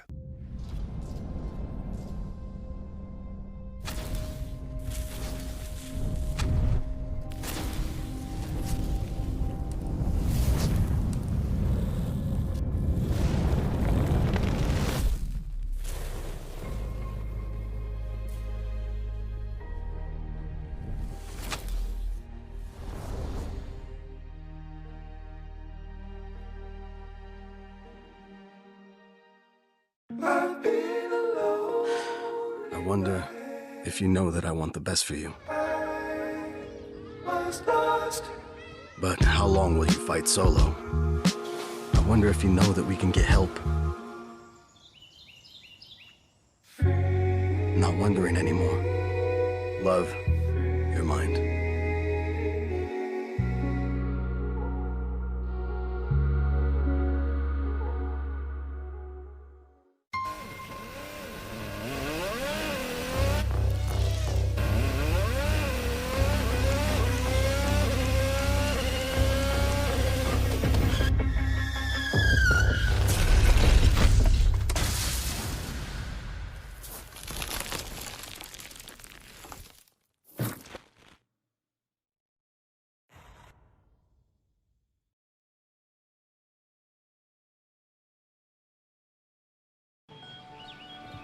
Be right there.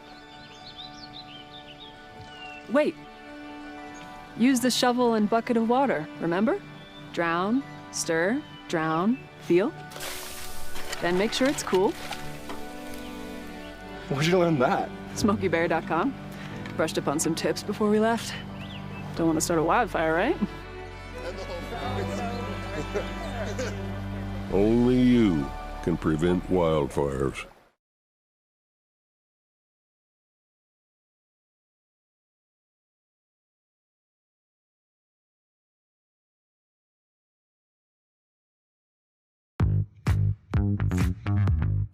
All right, our first item of business is a presentation, which is a swearing in of a new officer. A Freeze-On Mayor with Mr. and Mrs. Santa Claus. Merry Christmas. Brings it himself inside the 10. Touchdown, Marymount. From the top of the key, Anna Habra ties the score.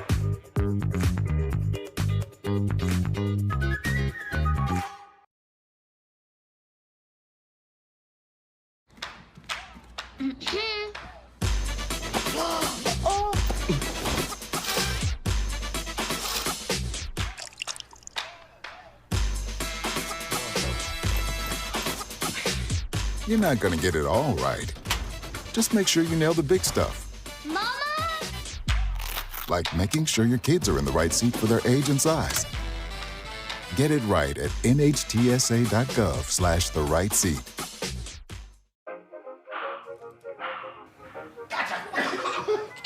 I surrender. All right, pal. Get ready for the day, buddy. Hey, Dad. Hey, Dad. Do we have a gun? What's that? Do we have a gun?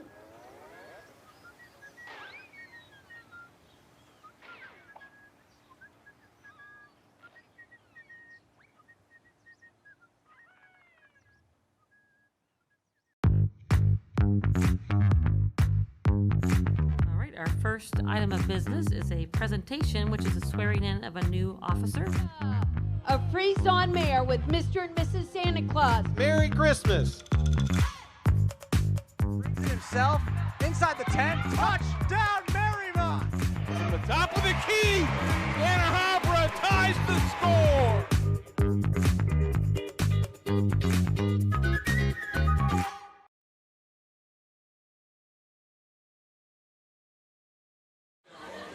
And Miss Bill Brett's back here at, we got a couple minutes to go here for his half start. But this is what was going on just a few minutes ago here at halftime. We have Logan Lane on one side of the field and Addie Burns on the other side of the field. Both of them were trying field goal attempts, and both of them were at least 40 yards on their attempts. But that's interesting to see both the kickers on either side of the field. Do they think it's going to come down to a field goal? Well, it could, because our score is 17-14 in favor of Turpin at this particular time. Now, we have some scores around around this area here. Some interesting ones. Most of them are halftime. Some are third quarter. LaSalle is beating St. X 7-6 in the third quarter. Harrison is up 7-0 over that Talawanda team at halftime. Here's an interesting one. Princeton and Oak Hills are tied at half, 10-10. St. Bernard is up 29-0 over New Miami in the second quarter. Moeller is up 23-3 over St. Ignatius. That's in the third quarter. Middletown 30-7 over Mason. That's at halftime. And Indian Hill up 24-0 over Madeira. And that is also at halftime. And like I said, this Indian Hill, if they get through Madeira, which it looks like they're going to do that, they're going to run the table there in the CHL. And it could be an interesting team to watch here in the playoffs. So we have followed them in the past, so we'll see if we catch up with them again this year. I can't believe playoffs in about 2 or 3 weeks from now. And so we got 2 more weeks of regular season games. And for these two teams, very, very important situation right now is both teams are hanging in there right now. Turpin, D2, Region 8, they're 9th. Anderson's first, King's second, Harrison is 6th in that. And they would be playing, at Butler if this would end right now, Vandalia Butler. And Lebanon, as we said, D1, Region 2, they're in 10th. Middletown is leading that region. Lebanon will be on the road against Dublin Jerome up in Columbus if the season ended right now. So let's see if the Warriors, they had a little momentum going here in that second quarter. Let's see if they can come back and put this one away, because we are about ready to start quarter number 3 as Warriors will be getting the ball. Kick is good. It's a little short kick. Nice grab by number 31, Max Harker. Grabbed that one-handed. So the Warriors are going to have decent field position to start this quarter. At the end of this half, we'll run back our talk about our crew and have our thank yous. So, and Luke Failer bringing his 11 Warriors out here to start this second quarter. Hopefully they got some answers at halftime. Let's see where we go with this.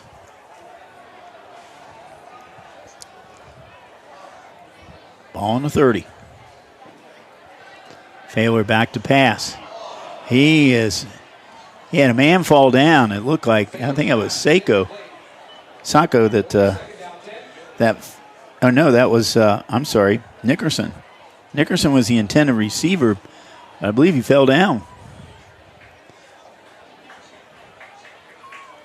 Oh, I'm sorry, not Nickerson. I'm sorry. I'm looking on the wrong thing. That's Nick Lauder. He's the big tight end, the Louisville commit. So he slipped a little bit. 2nd and 10.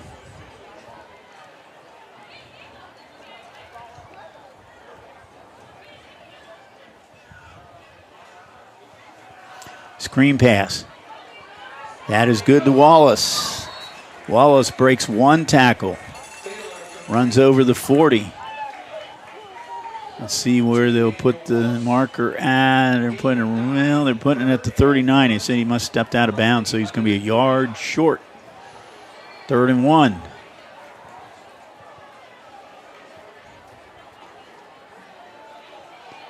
Wallace again. He does have the first down and more. Jumped over a Turpin player and got about another 4 or 5 yards. And moves the sticks all the way up to the 44-yard line. So Lebanon moving right now with first down. Series started on the 30. Failer. Leading a man. He's got a man. Oh! Jack Seiko was open down there, but bobbled the ball. If he would have caught this, he would have probably been off to the races for a touchdown. Just barely out of his hands. He's going to take a rest on the bench here after that play. 2nd and 10. Trips to the right. Single receiver to the left.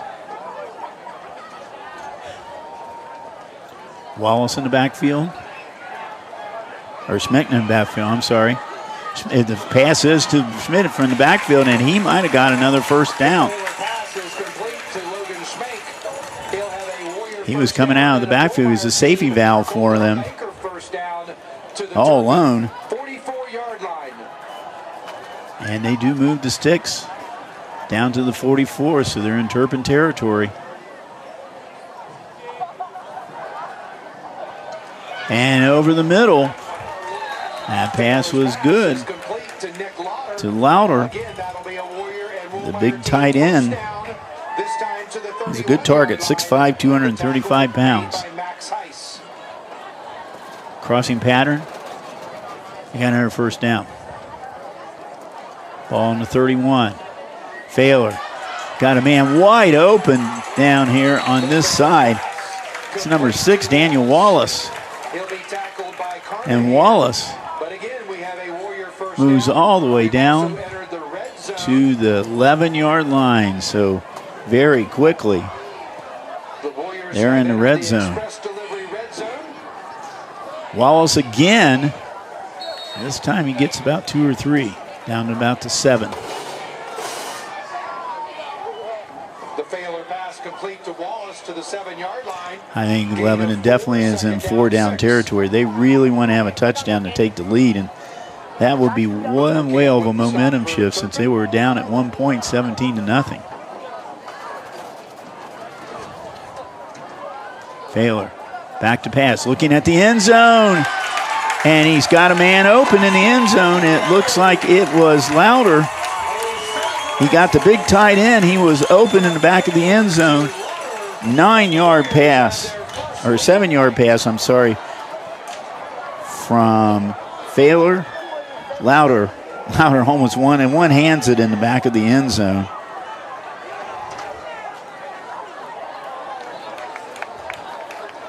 Failer, it's his 3rd touchdown pass of the night. This one for 7 yards.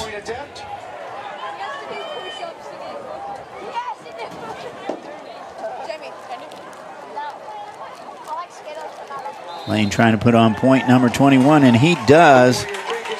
So what a comeback here for the Lebanon Warriors, down 17-0. They now have scored 3 straight times on 3 touchdown passes. We're going to see this one again. This is the one where Wallace made some good yardage on that one. That's Schmake out of the backfield. The big tight end, Louder, and Louder finally for the touchdown. 21-17 and 70 yards on that drive. And with 10:02 to go here in the 3rd quarter, we have a new ball game here.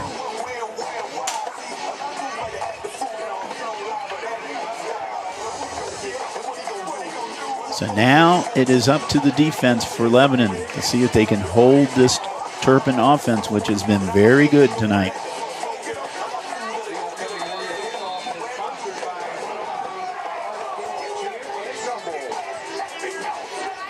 Lane with the kick. It's a deep kick.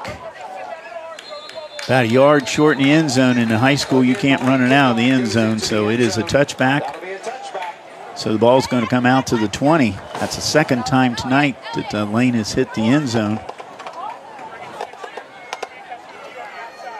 So no run back now for the Turpin Spartans. I would say right now we're probably looking at the biggest defensive series for Lebanon in the game right now. So they've got the lead now. Now it's up to the defense to try to get the ball back.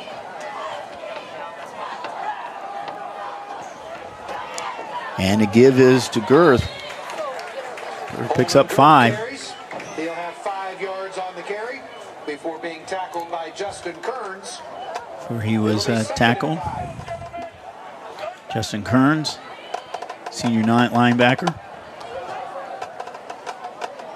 And Girth again. Again, Girth, the ball carrier. He picks up another, he picked up about 6 that time, so it's enough for a first down.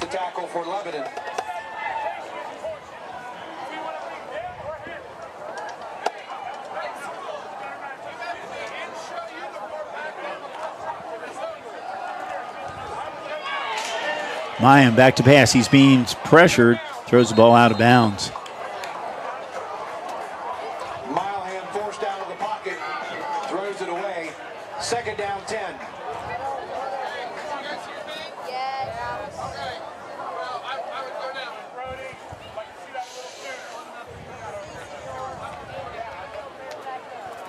Second now and 10.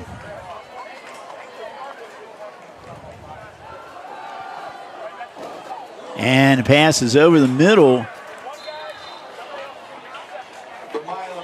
Caught by number 19, and C.J. Elliott. On the end of the reception was C.J. Elliott. Good for a Turpin first down. Making the tackle for Elliott came in tied with Poland for the most catches. About another 5-yard run. He was pretty quiet. Poland was the one that was busy the first half. at the 47-yard line. Pickup of 4, 2nd and 6. 2nd and 6, that was pick up of 4 on that play. So they're moving the ball.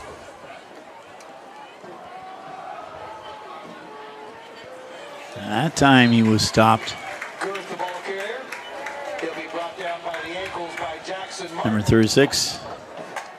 Ball advanced to the 49-yard line. Jackson Martin with the tackle. 3rd and 4. Both teams have been very successful on 3rd downs. And Turpin gets a 3rd down. Success on that one. As the pass was to number 14, Mac Heiss. Senior. Kearns with another tackle. But another set of downs. So the ball at the 41-yard line. Empty backfield. Now man in motion. They're trying to jet sweep around this side, and he does not make much. Can't make that turn. Jet sweep was to Brady Gillespie. Check that. That was number 6, Gillespie. Gillespie trying to make the turn, but couldn't do it. 2nd and 5. Did pick up about 4 or 5 on that. And Girth with the pass out of the backfield. The screen pass is complete. Holden Girth gets enough for the move the sticks again. To the 29-yard line. I tell you, I said before, the chain crew over here at Lebanon tonight, they're getting their workout.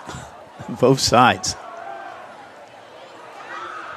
And this time, tackle is, the pass is made to Overholzer.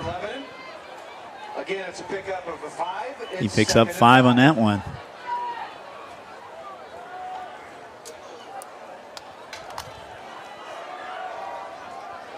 And this time, Girth doesn't get anywhere. He might get back to the line of scrimmage. That's about all. So it's going to set up a 3rd and 5. We don't have the stats, 3rd down stats, but I will tell you this right now. Both teams have had great success at 3rd down tonight.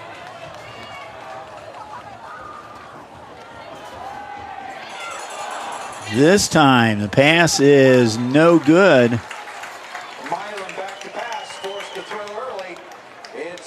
A little bit of pressure put on Mayam. 4th down, they're going to go for it. They're in 4-down territory. They're at the 25-yard line.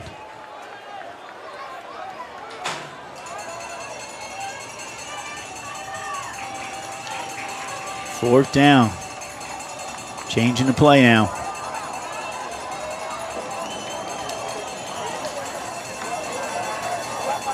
Crowds being very loud over on this Lebanon side.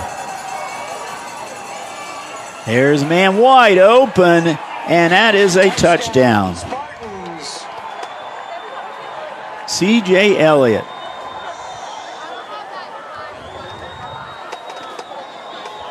Wow, what a comeback for Turpin. The mile-hand pass was complete for a touchdown. 19 yards from Mayim to Elliott. Braun for the extra point try.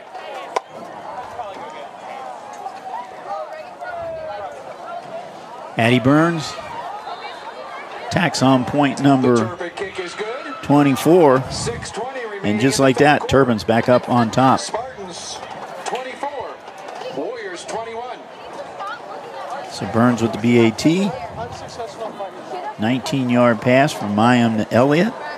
With 6:20 to go here in the third quarter. For Mayim, that is his second TD pass of the night. He has one on the ground. So that gives him 9 for the season. For Elliott, that is his second touchdown pass of the season. So right back on top goes the Spartans. Let's see if Lebanon can answer. Maybe those field goal kickers knew what they were doing there at halftime, because right now it's a field goal difference.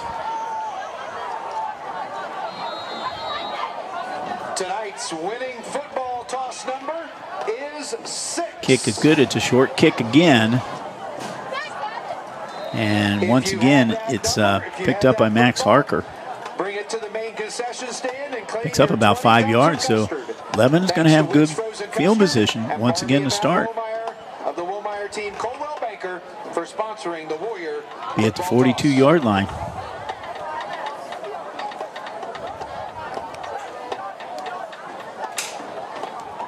Gather around the coach now and get him ready to go here in the third quarter with 6:17 to go. Warriors trying to answer.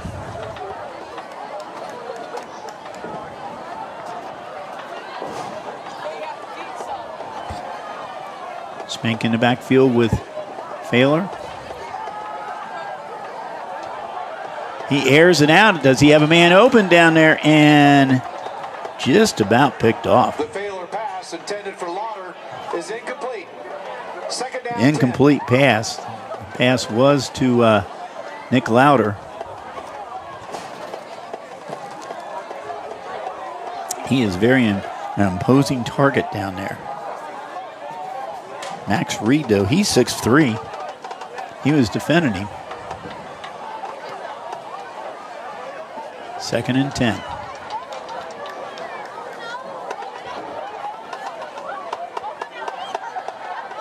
Failer. Breaks a tackle. Breaks another tackle. That's Daniel Wallace. He's done that a couple of times tonight. He was the initial pass was for about 3 yards. He broke that tackle and tacked on another. See where they're going to place it. Another about 5 yards. Watch. There. Oh no, I can still run.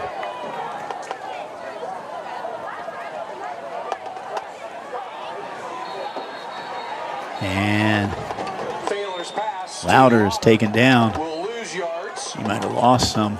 4th down. Yeah, they did lose a couple on that one. They'll spot the football. So it's 4th and about 4. Ball at the 48-yard line. Coach Failer's got a decision to make here. Does he want to try to go for it on 4th down? They have been fairly successful tonight on 4th down. It's kind of a risky situation where they are, because if they do not get it, Turpin's going to have good field position. got his faith in his son, the quarterback. And he does get a pass. And Schmitz, he breaks 2 or 3 tackles and gets a first down and more. Numerous times he's come out of the backfield tonight and's been all alone. Broke a couple of tackles there, got another 2 or 3 yards. But he has the first down there in Spartan territory.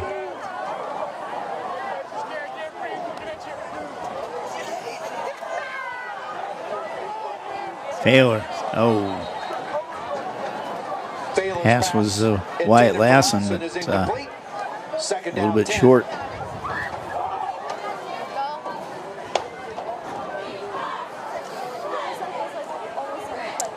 Second and 10. Ball at the 43-yard line.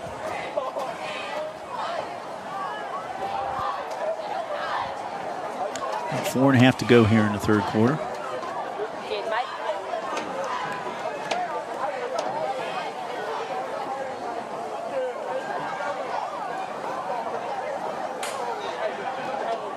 Taylor throws the ball out of bounds. He was getting a lot of pressure. Taylor's pass will sail out of bounds, incomplete. It'll be 3rd down and 10. And the pressure was from none other than Brody Nickerson.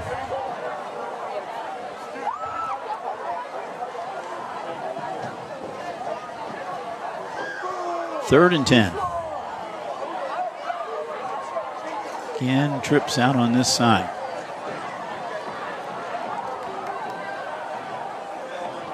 He's looking, and he's got a man open, and the catch is made. That's Louder. Another first down, about another 20 yards. To the 21-yard line of Turpin. This is more and more looking like whoever has the ball last is going to win this ball game.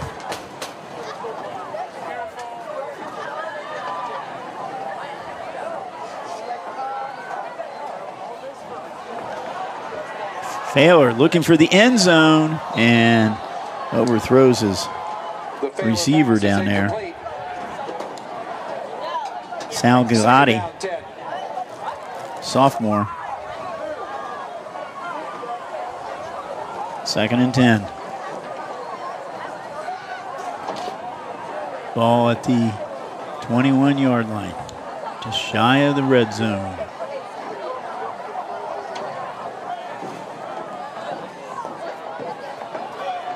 Oh, tackle in the backfield. Stopped in the backfield. Number 7, to Ethan Hovenkamp. The tackle for loss. Loss of 3, 3rd down, 13. Hovenkamp came in untouched. 3rd and about 13.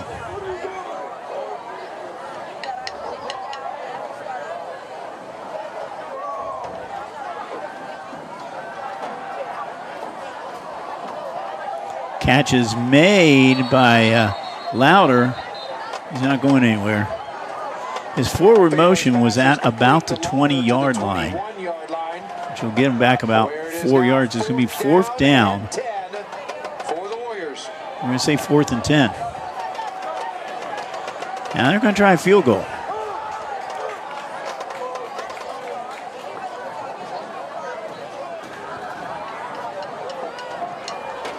Logan Lane.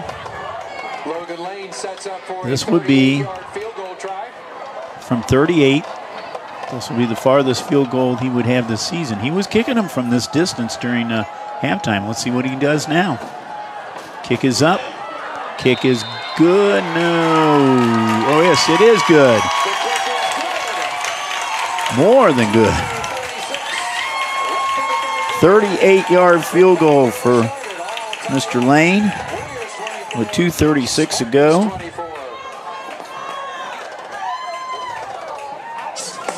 From our angle, it almost looked like it missed, but you can see it went through easily. 38 yards.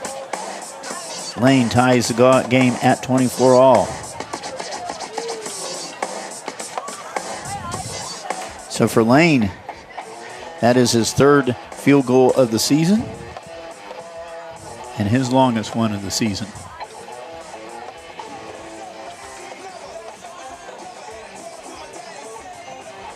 .236 to go. Well, I tell you what, neither defense can stop the other one right now.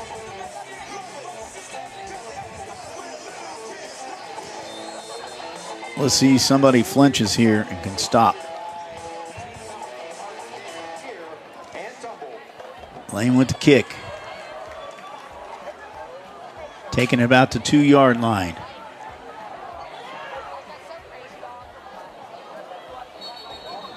And push back. That was Gillespie. The Turpin kickoff is returned to the 24-yard line. So about 22-yard return. First down. Turpin goes to work.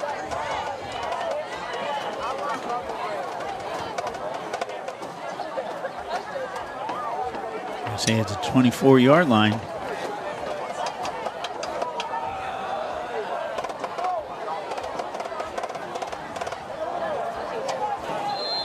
Well, we thought this would be a good game tonight. And at first it didn't look like it was going to be a good game with Turpin up 17-0, but Lebanon has come back and we are tied at 24. Girth not getting anywhere. Might have eked out a yard on that. They are going to give him a yard. Well, no, they're coming back. No gain on that play. 2nd and 10.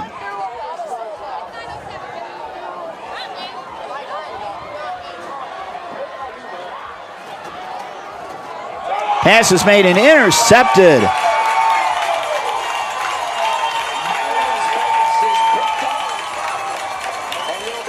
Intercepted by Hunter Davis.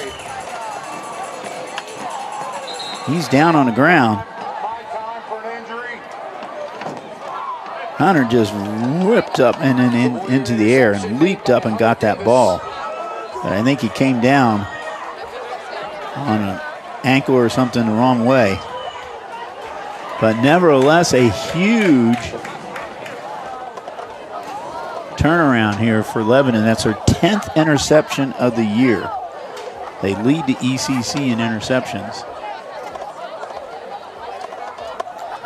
He's still down on the ground, so I tell you what we're going to do. We're going to step out for just a moment, and we'll be back here. Lebanon has the ball, and they have it in good field position.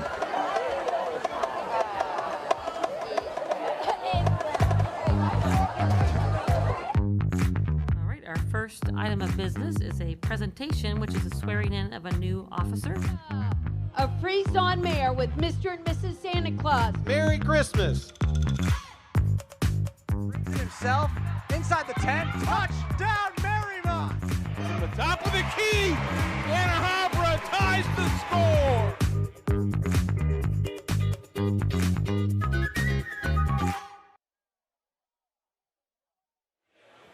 There's Hunter Davis. He is gingerly going off the field, but at least he's walking off the field. For Mayim, that is his 7th interception of the season. 7th interception of the season for him.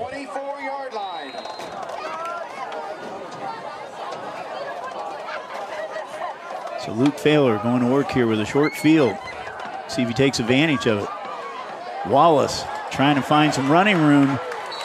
Couple little juke moves right there gets him about 5 yards down to about the 15, so they're in the red zone again. It's 2nd down and a short 2. I'm going to give him 8 yards on that one, so that's 2nd and 2. The Warriors have just entered the express delivery red zone. Now he's got Wallace in the backfield with him too. And to give his to Logan Schmank, the ball carrier. Schmank. He's got, see where they say he went out of bounds. They're marking the ball at the 13. 5-yard face mask. Defense number 9. 5 yards. There's face mask violation. And it is on Turpin. He takes the ball half the distance.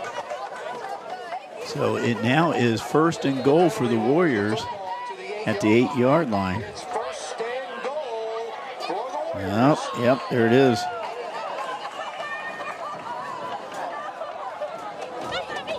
First and goal.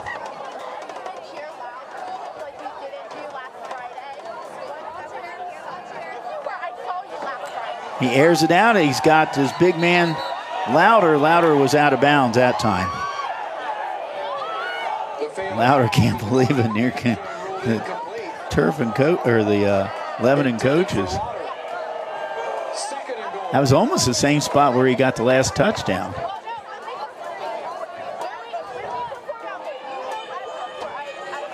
But nevertheless, it's 2nd and 8. Let's see if we can see it.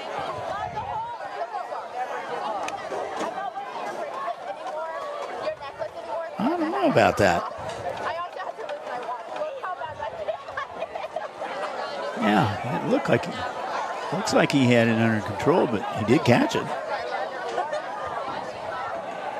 He's looking for Louder again, same spot. Once again, Failer looking for Lauder.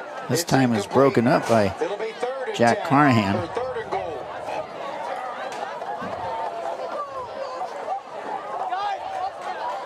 Third down, we go 3 for 3 to Louder.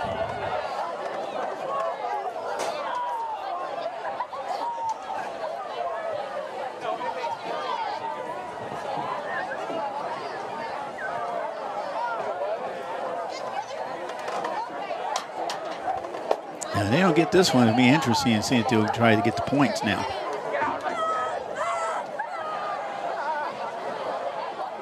Failer with the ball. Got a man open. And is he out of bounds, though? It's Louder. Now, he was in bounds, but it's 4th down now at the 4-yard line.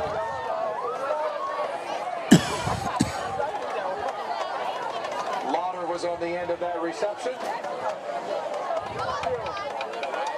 Well, the clock is ticking down. It's down to about 30 seconds right now.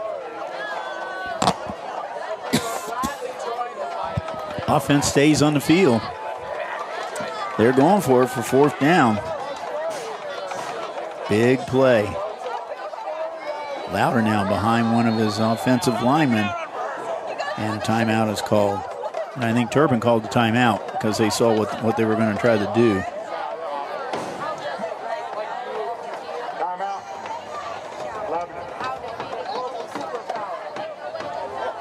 All right, we're going to look at this pass once again to Louder. Now watch. Don't forget, fans, next Friday night, Lebanon on the road as they travel to take on the Walnut Hills Eagles. I don't know if they're saying that he did not have. Well, he had at least 1 foot inbound. I don't know. I think it looked like a touchdown. But obviously the official didn't. And really, Lebanon, didn't raise any kind of cane about it. So I think it's hard. Well, it was hard for their people to see from where they are. We've got obviously a better view with our cameras. We can replay it back a few times, but I don't know. Lebanon coaches, if you're watching this one, you're probably going, All right, here we go. Big 4th down play, 14.7 seconds to go in this quarter. Lebanon trying to take the lead again.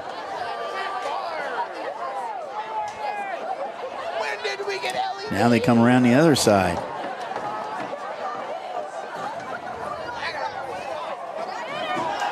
Oh.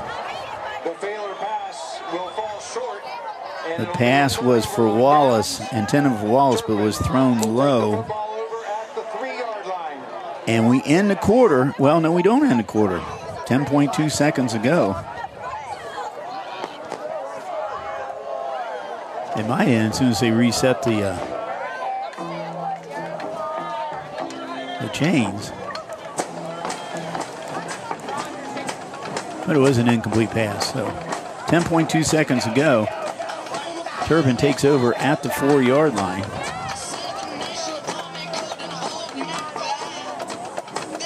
So the Warriors tried it on 4th down, did not make it. Score remains tied. Milam getting a little running room. Still getting some running. Finally brought down. Hunter Atkins finally brought him down, but clock runs out. We go to quarter number 4 with a tie score here at 24-24. We're going to step out for a moment, and we'll be back with our crew coming up here.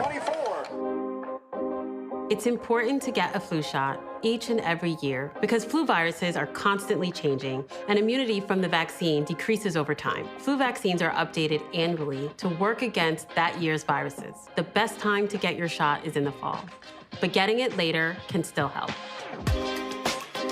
Getting a flu shot lowers your risk of getting sick, and if you do happen to get flu, it's likely to be less severe.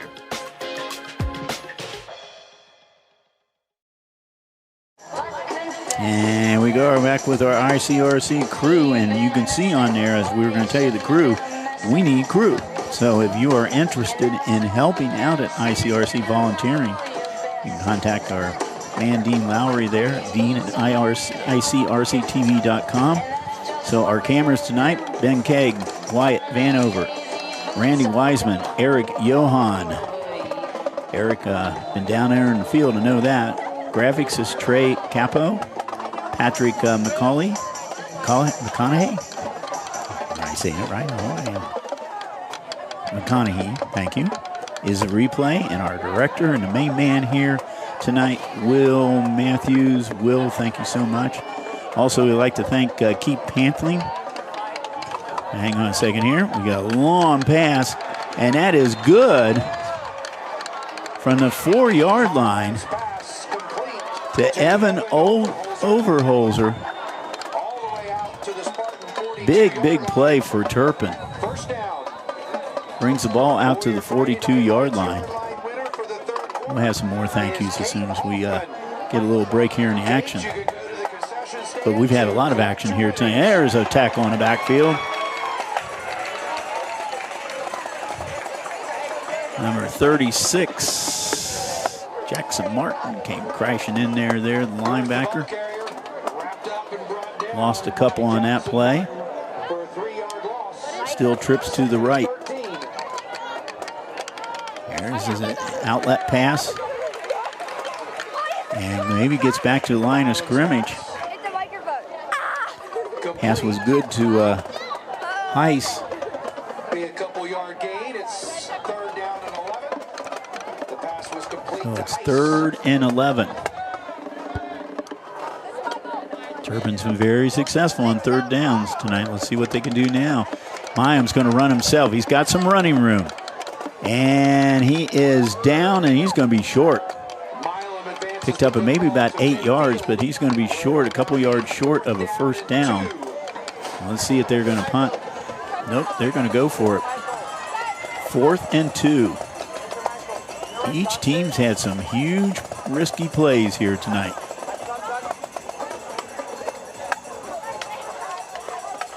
Now they're changing the play around.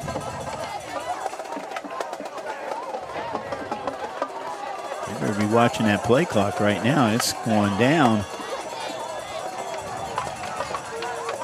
Mayam. The give is a girth. He goes nowhere. And the Warriors take over on downs. And a great field position.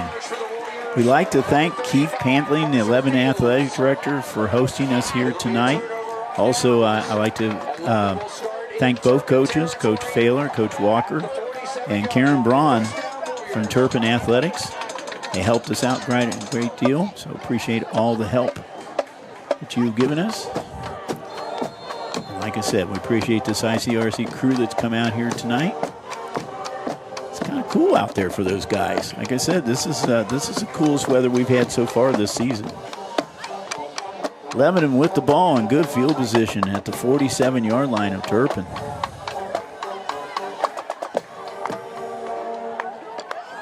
Failer. Looking, now running. Now it's going to take it himself. Runs out of bounds. Gains about 5 or 6 on that one.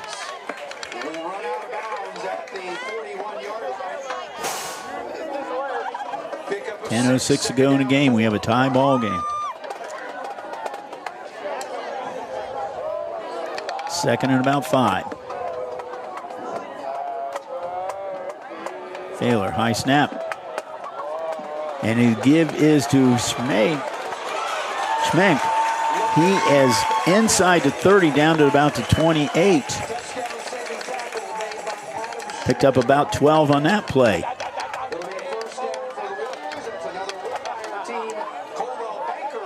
Ever closer now are the Warriors.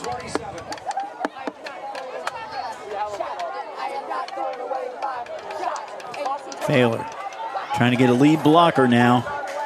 Taylor out at the 15-yard line. They're in the red zone. Using his running back for a blocker and got about another 5 or 6 yards, enough for a first down. The ball at about the 14-yard line.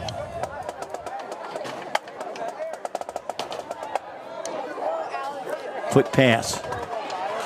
This is to Wallace. Wallace trying to twist and turn and trying to find some running room. He gets a couple yards. Inside the 15, down about the 13.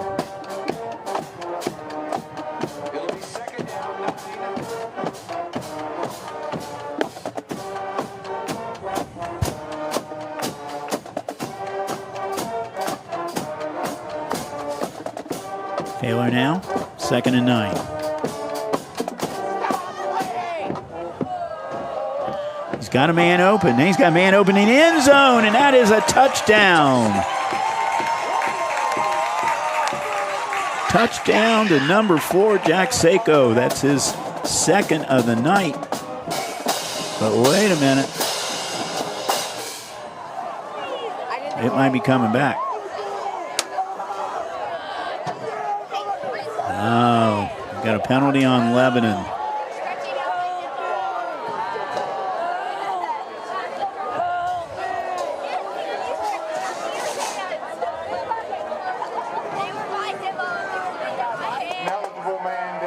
An eligible man downfield. So that will be a 10-yard penalty. Puts the ball back at the 24-yard line. 2nd down still, though. So that wipes off the touchdown.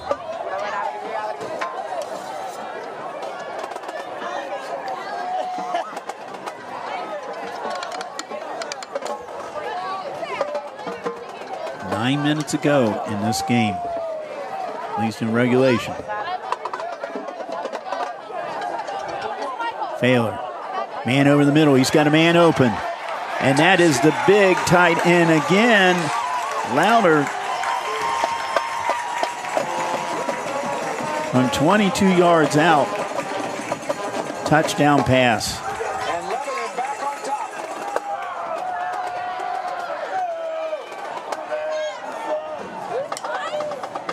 So Louder, his 2nd touchdown pass. This one 22 yards. Lane now trying to give the Warriors a 7-point lead.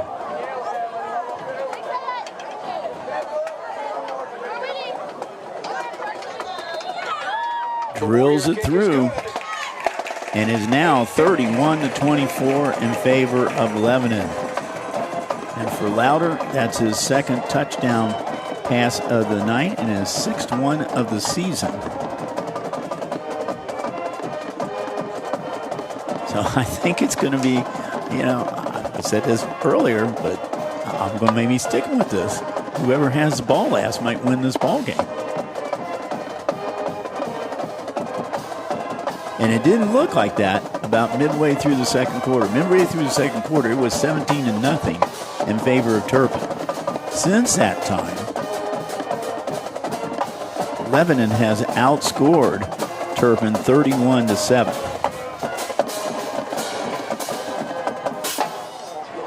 This Warrior kickoff sponsored by Z Company Arts, Dance, Cheer, and Combo.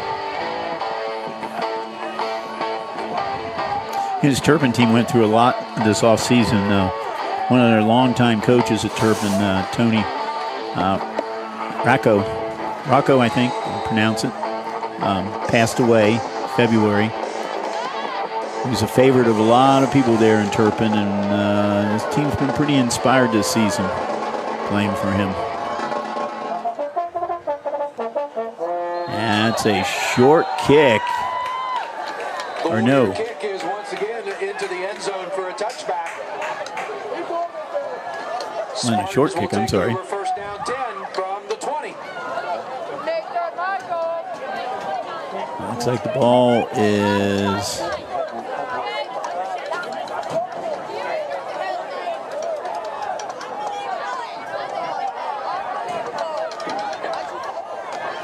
Ball was going to be at the 20.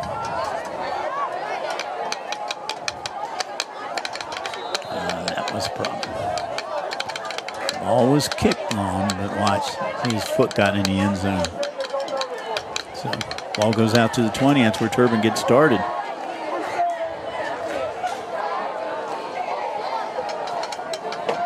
And two men in motion there. Mayim trying to turn the corner. And almost picked off again. Great play by number 3, Ari Sizemore. He almost picked that off. It'll be second down 10. That would have been huge.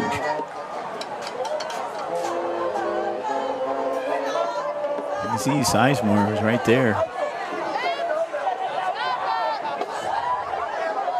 Second and 10.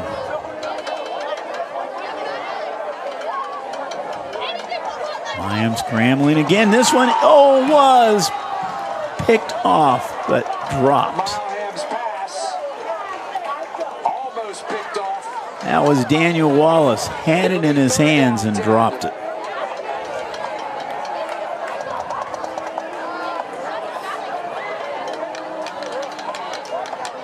I'm sorry, that was Brandon Riley.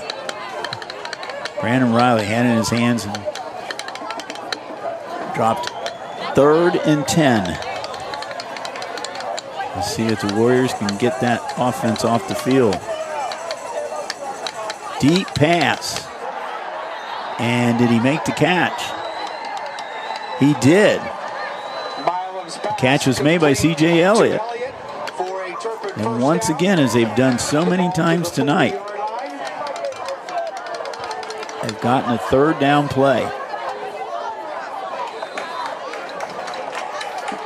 Milam's pass over the outstretched hands of his receiver. And pass was Officials timeout. good to Poland. We have a Warrior down on the field right now. That's Jack Sako. That's somebody you don't want to see down on the field if you're Lebanon. Still down. So I tell you what we're going to do is, if he stays down here for another few seconds, we are going to take a break here and we'll be back.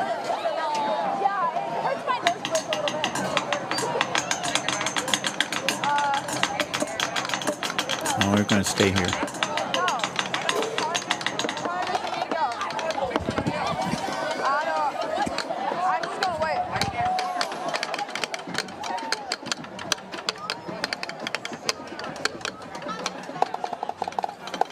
Still tending to Mr. Sako down on the field there. Turpin's been in they've been in the playoffs 13 times now. 11-13 record. They went to the Final Four in 2006. So they've had some playoff experience. They have not been to the playoffs since 2023. They're trying to get back to the playoffs now.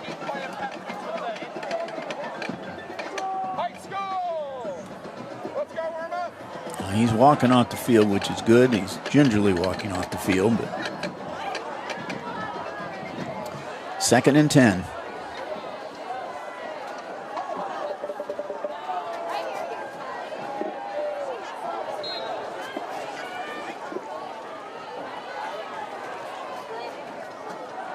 Mayim. Pass is downfield, and it is short. Double coverage by the Warriors. And 3rd and 10. Deja vu. We've seen this several times on both teams tonight.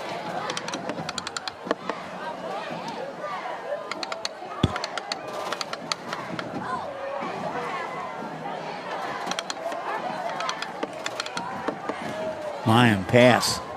And over the middle, and it's no good. And the Spartans are going to have to punt. I can't see them going for 4th down at this stage, at this part of the field. Although we have not seen the punt team come on. Now they're coming on.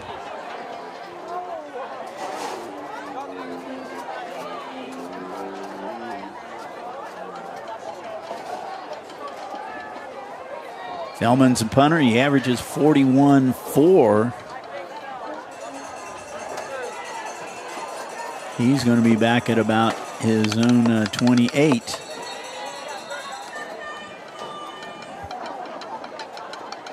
Timeout, Warriors. Timeout. Lebanon's going to call a timeout. Wyatt Lassen is back. He's coming over and talking to the kicker right now, Logan Lane.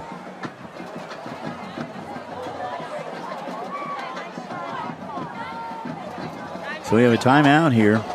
Tie ball game at 24-all. Two teams trying to make the playoffs. And big games for both of them tonight.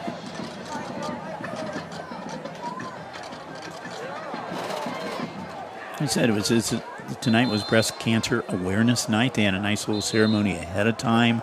A lot of the junior high band was all dressed in pink. And a lot of pink going down here along the sidelines. So we got a whole bunch of cheerleaders down here since it's junior high night too. We have junior high cheerleaders and the varsity cheerleaders. So everybody in Lebanon's out here tonight. I don't think anybody's at home. And there's a penalty coming up. Now, was he drawn off sides? Let's see. He was not. So now it's 4th and 5. I'm looking over to the sideline right now, seeing if Coach Walker still wants to punt, or now maybe try it, or maybe a fake. We'll see what happens.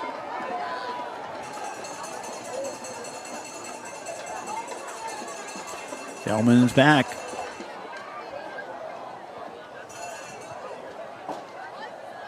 It is a fake. Long pass, and it is caught. Mayim to Brady Gillespie. Huge play. Fake punt. Gillespie alone down there, out of bounds, and Turpin is right shy of the red zone, right around the 20-yard line. Wow. We've kind of seen a little bit of everything here tonight. Huge play for them. And right now changing the play.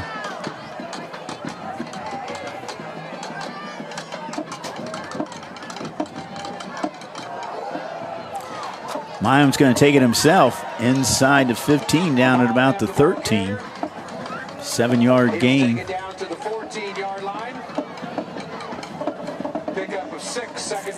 Our cameraman can catch it. I'm looking down here. We don't have a full moon tonight, but we got an orange-colored moon. Looking right at it from the press box up here.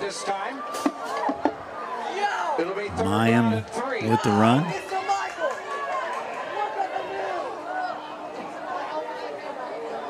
Third and about 4.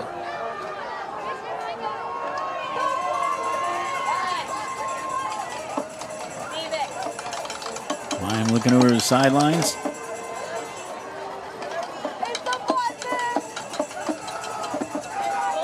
Mayim's going to take it himself, and he might be short. Just outside He needed to get to the 10. We'll see where his knee went down. And I think they're going to measure this. You see where his arm stuck out. He needed to get to the 10-yard line. A ball did get right at the 10. Nope, they're going to say he's short. Say he's short by about half a yard. And that is holding Girth. He carries it inside the 10 for a Turpin first down. Girth does have the first down. It's going to be first and goal now at about the 9-yard line. 5:56 and counting to go in this game.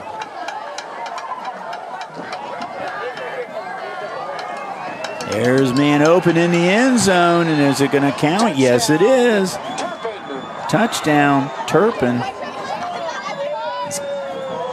Kalen Poland. 8 yards out, or 9 yards out. Complete to Poland for the 9-yard scoring touchdown. His first touchdown in the night, although he has caught a whole slew of balls tonight. With his first TD of the night.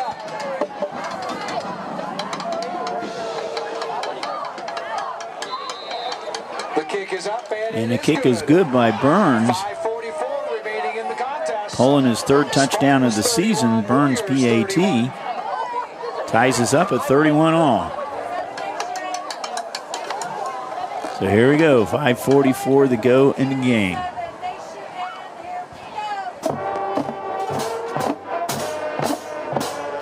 This game has gone long. Oh, yeah, there's that moon. You see it kind of looks yellow going on here. Well, it looks orangey. I'm looking out the window there.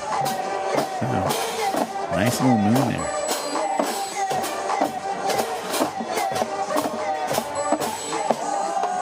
Well, we have a 31-all ball game right now. We have 5:44 to go in this quarter. In the game, at least for regulation.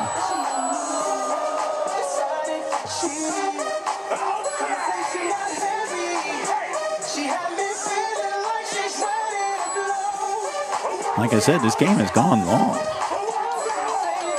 We've had a lot of scoring, so we've had some stoppages. We've had a couple of injuries, too.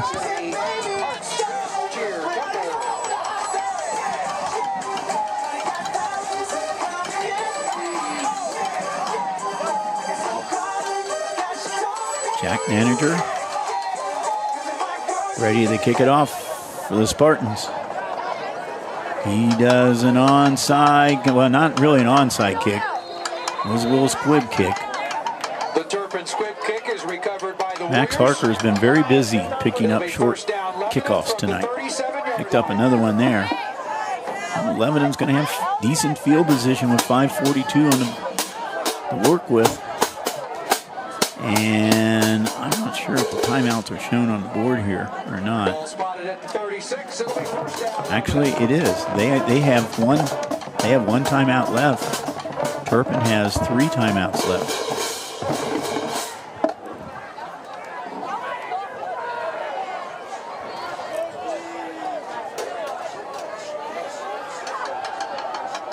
Taylor looking. Now passes. And no. He had a man open there for a minute there, Lassen. But the ball is knocked away. Good coverage by Turpin.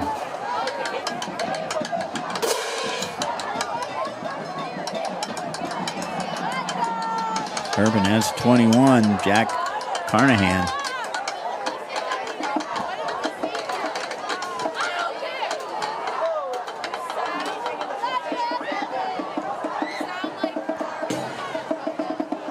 Taylor's airing it out for his big guy down here, but Louder, and we're going to have pass interference because I think Louder was pushed out of bounds by Mac Heiss. So they're going to call it pass interference. Is Let's catch this again. Let's see what happens. Yeah, he basically pushed on him. So 15 yards tacked on. Ball at the 49-yard line. 5 1/4 to go in this game. In regulations, I should say. Failer going to take it himself. He's going to run himself. Setting up some blockers. Down to about the 41-yard line. He's going to be about a yard short, maybe 2 yards short of a first down. Well, actually, they said he went out of bounds before that. My bad. It's going to be about 3 yards short, 4 yards short. 4. 2nd and 6. Failer. Over the middle. And he's got Louder open over the middle. That's been his to-go guy here in this this half. Louder came in with 19 receptions. I would imagine he has at least a half a dozen in this game.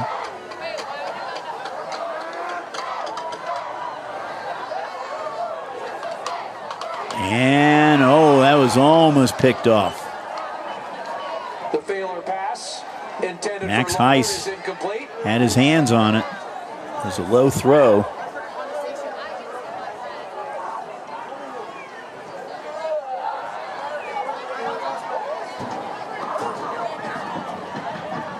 Second and 10, ball to just inside the 30.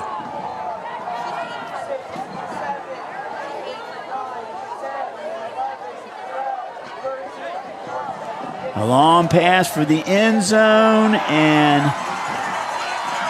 did he catch it? They're saying yes. 29 yards. Wyatt Lassen with the catch.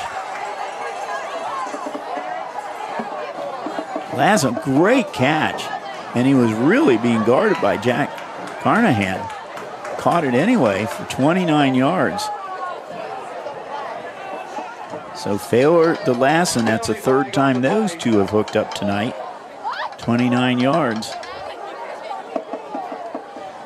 Lane now trying to put on point number 38.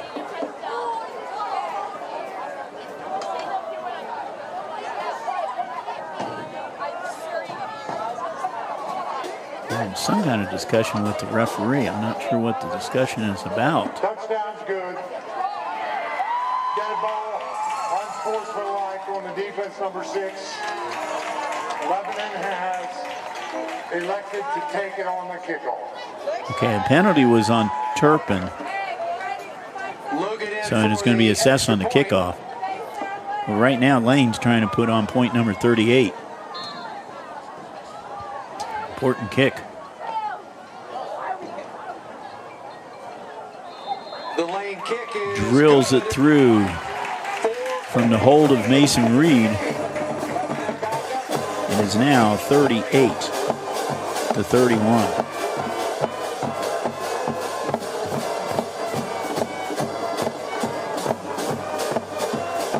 So I'm not sure what the penalty was. I don't know if it was unsportsmanlike or whatever it was. But it is going to be assessed on the kickoff. So this is not going to help Turpin out.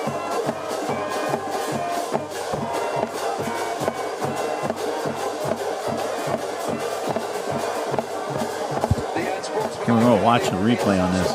Watch the top left.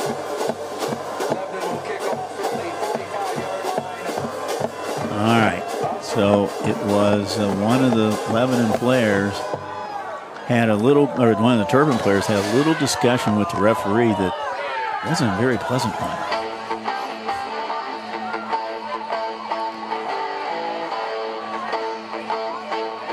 So Lane, who's already kicked a couple of them into the end zone, is now going to get an additional 15 yards.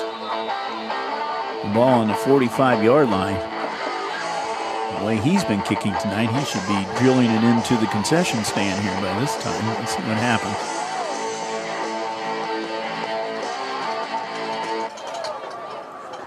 And there it is, into the end zone. Ball at the 20-yard line, 4:43 to go. Turpin finds himself behind by a touchdown.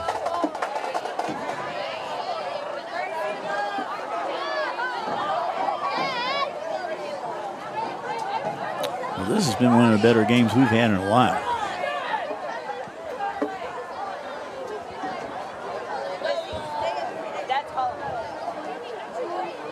First down 10, Turpin from their 20.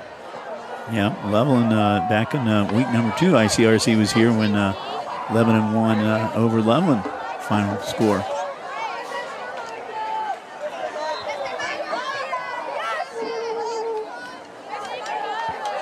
Pass is good to Heiss. Good for 7, second down 3. And that pass was led him a little bit too much. Pass is incomplete. It'll be third down and 3. So it'll be third and about 3. Clock stops though.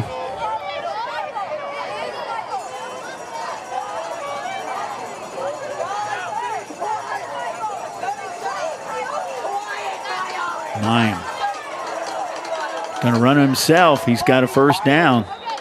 He's over the 30, out to about the 32-yard line. Picked up about 5 or 6, enough to move the sticks.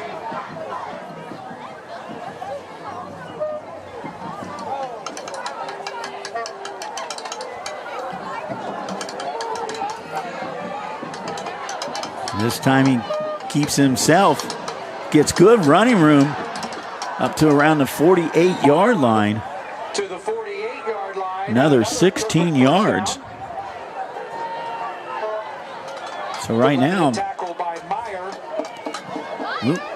Mayim is trying to take it himself. This time it's to Girth. Girth gets some kind of running room.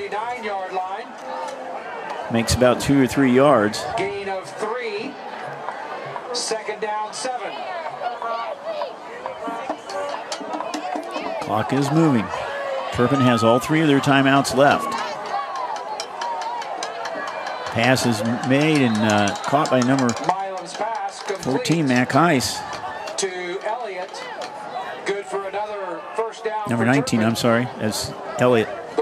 14 and 19 look alike on the other side of the field there.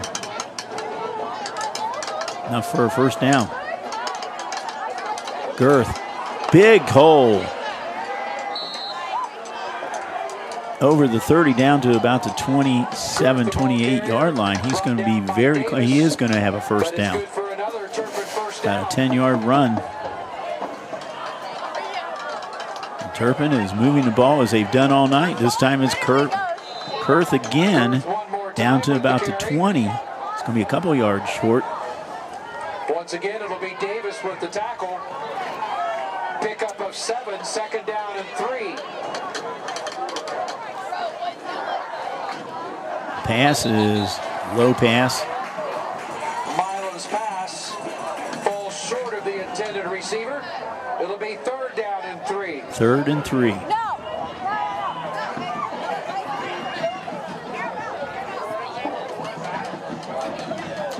Well, this is going to be definitely 4-down territory for the Spartans because they need a touchdown to tie this game. Lebanon's making a lot of noise over on this side. Mayim's got a first down and more. Down inside the 15, down at about the 13-yard line. They're moving the sticks again. I tell you, that chain crew is going to have, they're going to sleep tonight. First and 10.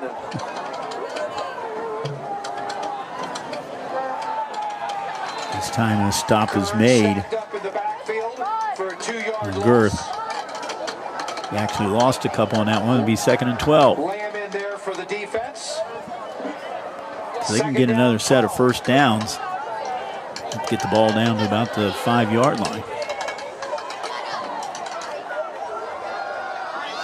Mayim over the middle. Oh, vicious hit. Milam's pass complete Number 8, Hunter Davis. The tackle by Lebanon's Davis. Put a hit on number 14, Mac Heiss. Gained about 3 or 4 the hard way. Over the middle, Heiss again. And they're trying to wrestle him down, but he's inside the 5, and that's going to be a 1st and goal now for Turpin. First down, 1st and goal from the 4-yard line.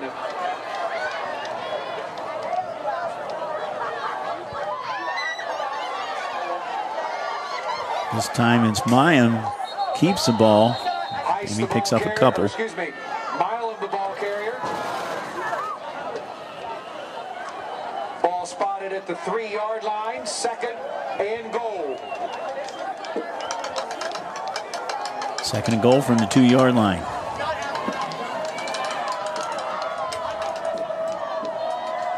Girth with the ball, and they're going to keep him out of the end zone. Good tackling by the Warriors to keep him out of the end zone. 3rd and 1. This could be a huge play right now. And that is Mayim is in the end zone. His 2nd touchdown run of the night. His 2nd 1-yard run.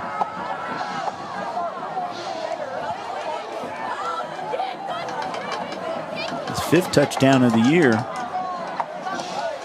He just kept those legs moving forward.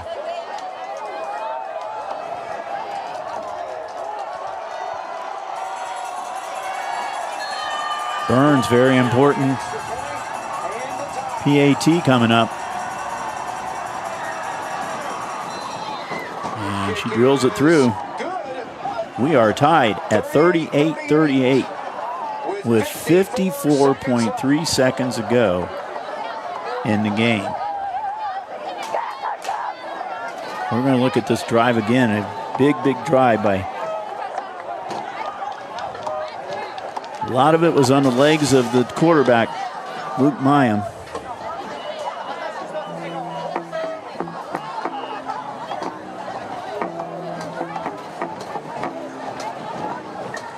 Girth also contributed some to this drive. A couple of big passes to Heiss, and then it was Mayim to put in the final yard.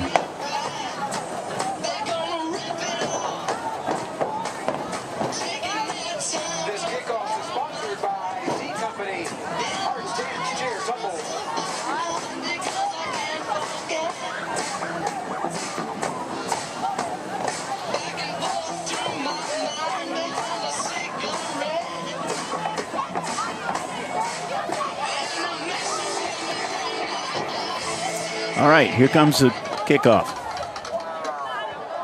Little squib kick again.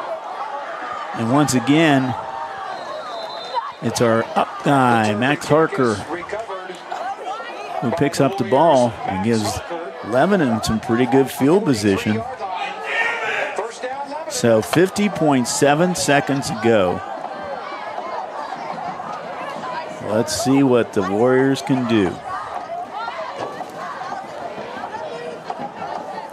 If they can get it down to around the 20, might have enough to maybe give Logan Lane a chance for a field goal, winning field goal. 15.7 seconds to go. They got a while to go to get to that. They're at the 40, their own 43-yard line right now. Failer over the middle. He's got a man open. Oh, he drops it. Failer's pass. Incomplete. Intended for Lassen. Lassen was the intended receiver. He caught it, but then he dropped the ball. Actually got a good hit by the by Turpin to drop that ball. 2nd and 10. Took about 4 seconds off the clock.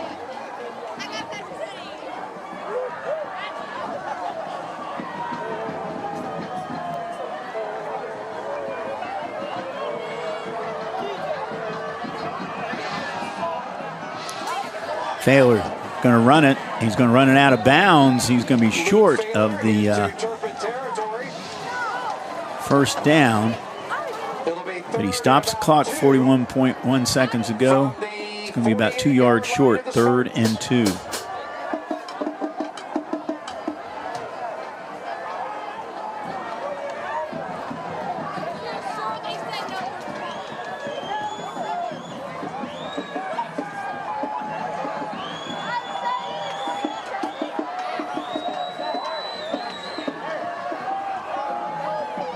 And the give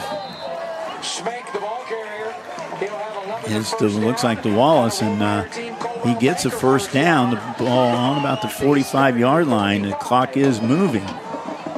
Lebanon only has 1 timeout. Failer being pushed out of the pocket, and the catch is made, and it is a good, huge catch. And that is by the big guy, Nick Louder. What a throw by Failer. Louder, he was being all wrapped up anyway by Turpin's number 31,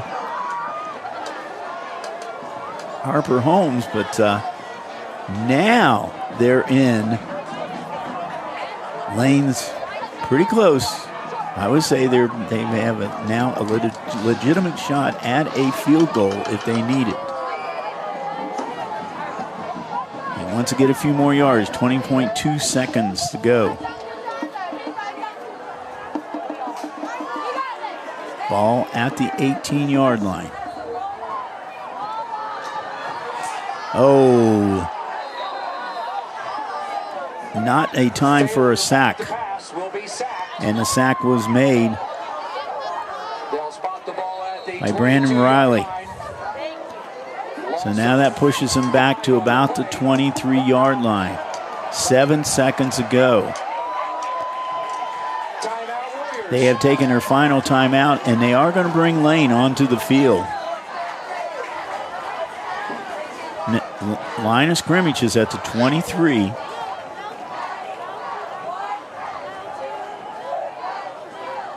There's a sack made. Line of scrimmage is at the 23, so this will be about a 40-yard try. He just got his best field goal of the season earlier at 38 yards. This one's going to be about 40.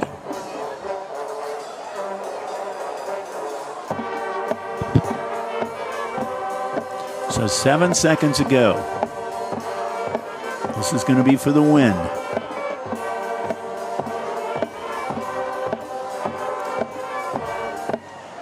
If he does not get this, then we are in OT.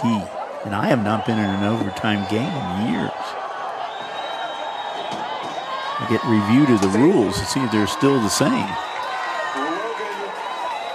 Max Reed is the holder. Logan Lane trying to win this ball game. And Turpin's going to call a timeout. They got 3 timeouts, so they're going to use one. I think that's called ice the kicker timeout.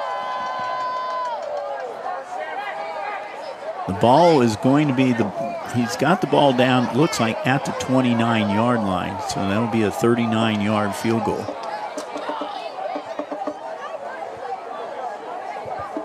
Well, let's see if this practice at halftime pays off.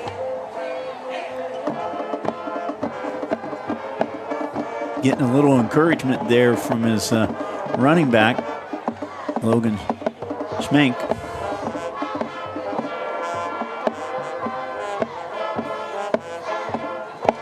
All right, here we go. Turpin's got 2 timeouts left. They might use another one. Let's see what happens.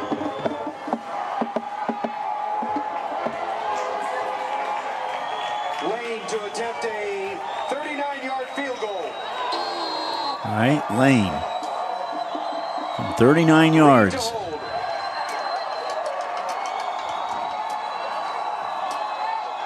Snap back. The kick is up, and it is blocked. They fall on it. Reed falls on it. 6.6 seconds to go. So they technically can run another play. It was blocked.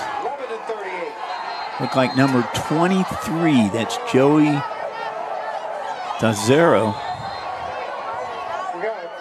He actually plays tight end, too. Joey's 6'6".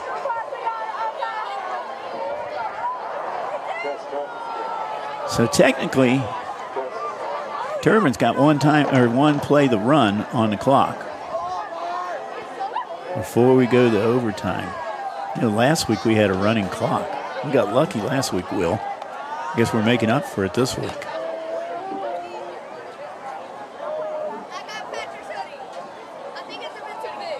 This game's gone long anyway, no matter what it is. It's almost 10 o'clock right now.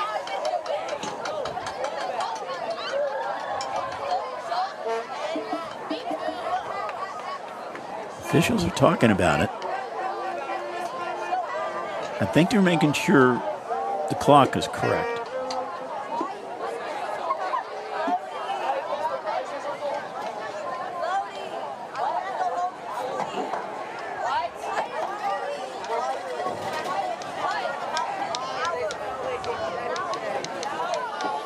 Well, I think everybody in the stadium pretty much knows what's going to happen right now.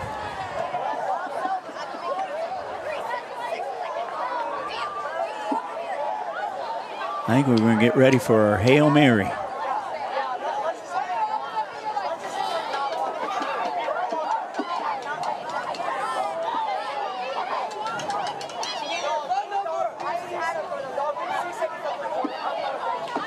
They marking off yardage? No, they're just spotting it. Okay, so the ball is spotted at the 39-yard line.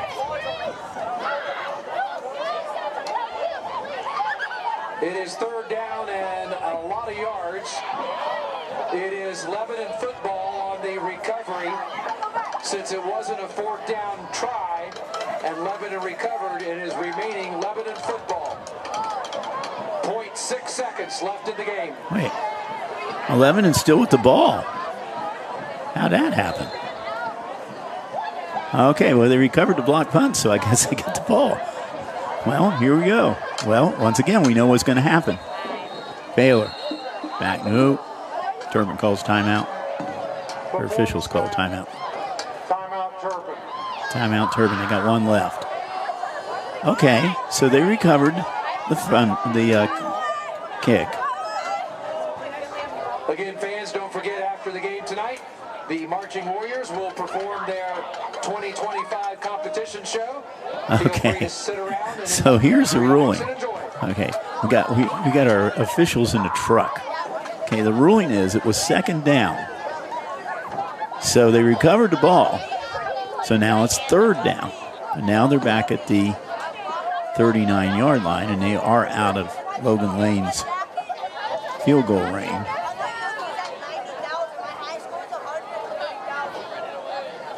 So I don't know. Would you want to try a long field goal, or they feel better on the Hail Mary? Let's see what happens. 1, 2, 3, 4, 5, 6 Spartans are back at least 20 yards off the ball. Here we go. Baylor. Back to pass. It's got a man open in the middle. And in reverse. Still on his feet is Schmidt. He throws it now. They're doing the old rugby. That's Wallace. And Wallace, did he get into the end zone? They're signaling over here, but I think he was short. So Louder caught the ball. He went back to Schmay, who went to Wallace. And we're going to look at the end of this. There's the pass back. There's Wallace. Now Wallace is running. Now he's running towards the sideline. Does he get in? No, he was outside the pylon. Good call by the officials. He's outside, but we do have two Lebanon players down on the field. So we're gonna go to a break right now. We'll be back and we'll see what happens here because it looks like we're going to be going to overtime. Policy is short. We will be going to overtime. How you doing? Hey, Mason. Hey, Mason.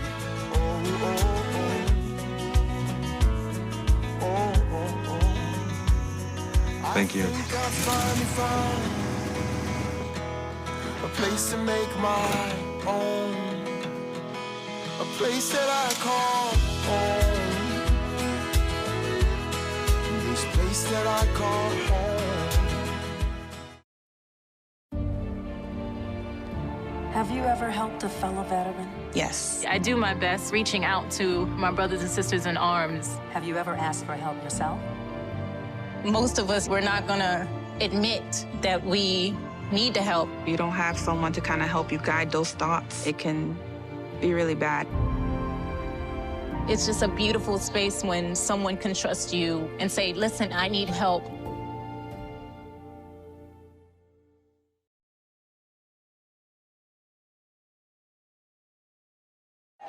Brett's back here at Lebanon. Here's your blocked field goal, which on second down, but recovered by Lebanon, so they have one more chance. Did not get it. So now the officials are huddled up in the middle of the field right now. If my memory right, because I haven't done an overtime game in years, but I think what's going to happen is they're going to bring the players back out. They're going to have another flip, coin, see who gets ball first, and then they're going to be working from the 20-yard line. So whoever gets the ball first will have a chance to get a score, and then the other team will have a chance to match that score or better it. The way things have been going tonight, guys, we might be here till midnight because we haven't had very many stoppages tonight. So Failers coming out for Lebanon. Looks like Brody Nickerson's coming out for Turpin. Yeah. There are two key players of the game, and they're going to... I can't wait to see the stats off this game. So we are tied at 38.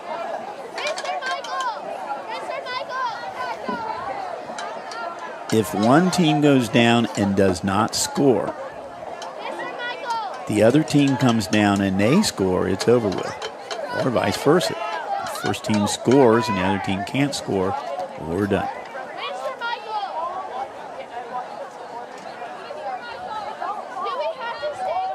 Now, guys, should not tell you this, but I was, when I was in Norwood Television, we were covering a game, actually just doing highlights of a game at Norwood. 6 overtimes. Final score was 65-64. Goshen over Norwood. 6 overtimes. Will is going to go home, he said. So I might join you. We were at this Norwood game that night just to do some stock coverage of Norwood football. And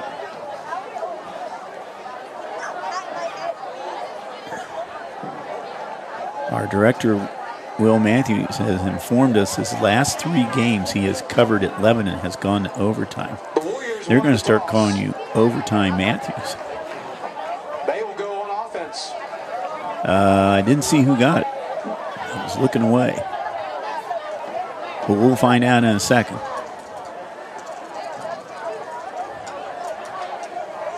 They're going to go down to, okay,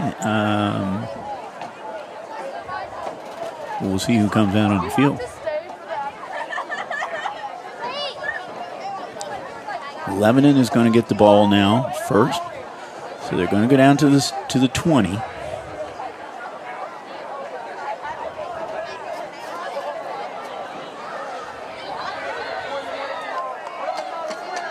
I think they do like soccer. Just put the place kickers up there and see how many goals they can kick. That'd be fun. It still might come down to our kickers tonight. And we've had 2 good ones tonight.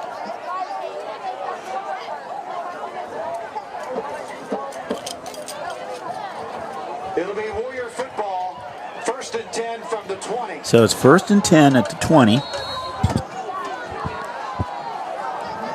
Here we go. Overtime number 1. We hope the last overtime. Here's a formation they've had before. They run the other side with the tight end. Turpin snuffed that one out. He actually lost a yard on that.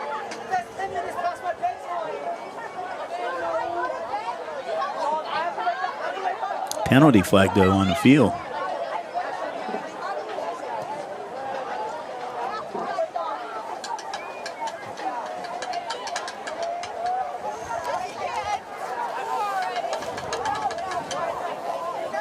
Didn't see, I think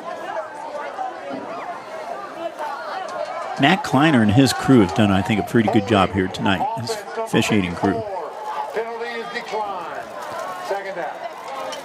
Okay, penalty is declined, so we go to 2nd down now. 2nd and 12.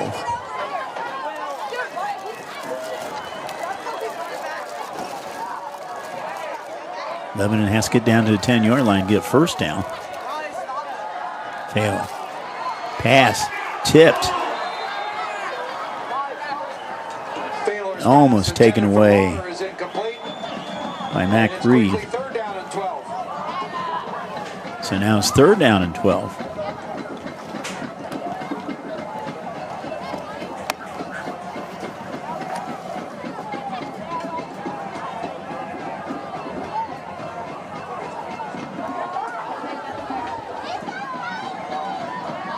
Now, if it goes to 4th down and they're in negative yardage and they don't make it, I think they'll still take the ball back out to the 20 for Turpin. Well, let's see what happens.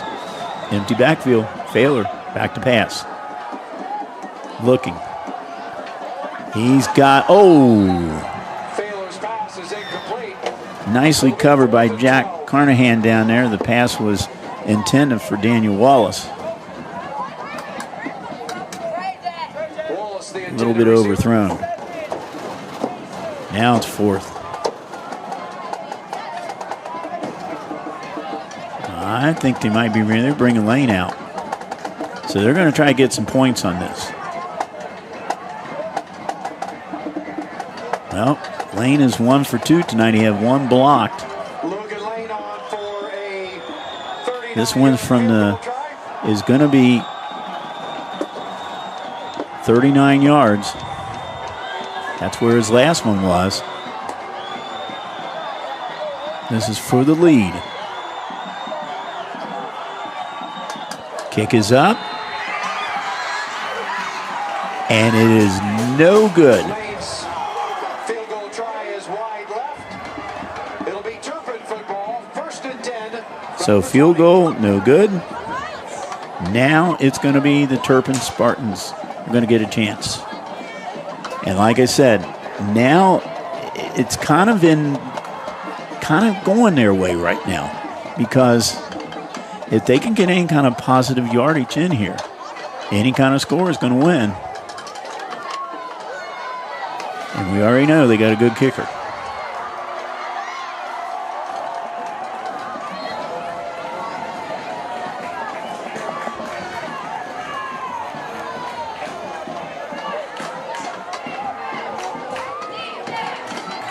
Mayim, Girth in the backfield. Is the Girth. Oh, almost got broken up there. He got back to about the line of scrimmage. And I tell you what, Jack Seiko almost came in and almost broke that thing up. Watch him come flying in. From the 20. Taken out of bounds by Davis. 2nd and 10. Looking over now for a new play.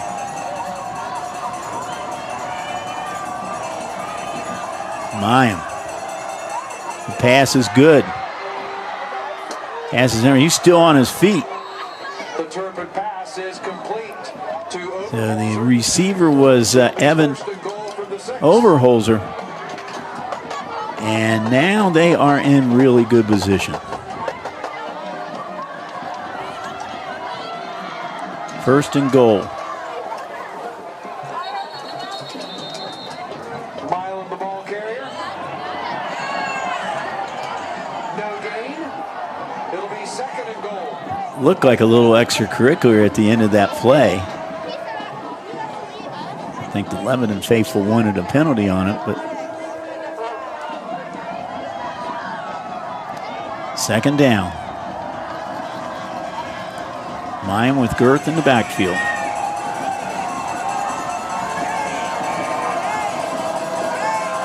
Girth. They're trying to stop him. They are going to stop him at the 1-yard line. Girth to the 1-yard line. Now it is going to be 3rd and goal.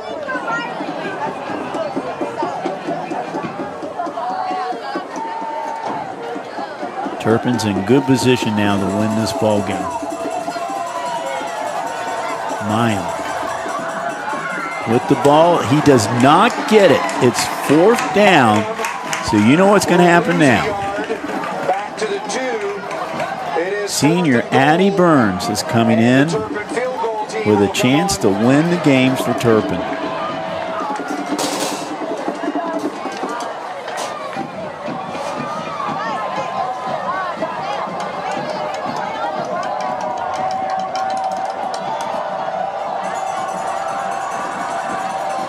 Burns is going to be about 19-yard field goal. Now for her, this should be a chip shot, but we'll see. Anything can happen. Timeout. Got to ice the kicker timeout. Lebanon. Each team does get an extra timeout here in the, or a timeout in the overtime. So Lebanon took theirs. And then returning home the following week the senior. For senior night against Addie Burns. Woods. Her career numbers coming into the game tonight. She was 77 for 89 in PATs, 87%, 12 for 16 in field goals for 75%. She has been the kicker ever since freshman year. And she looks like she's going to be well on her way, according to Coach Walker, of setting the all-time record for kicker at Turpin. Right now, she has a chance to give the Spartans their 5th win of the season. Kick is up, and it is blocked. Son of a gun. Unbelievable. And I know Will's eyes are rolling in the truck right now as we go to our 2nd overtime. Field goal is blocked.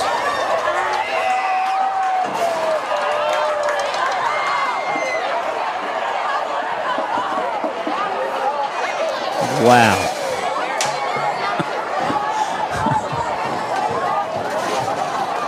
So here we go. Overtime number 2. It's same setup. Lebanon is going to have the ball, 20-yard line.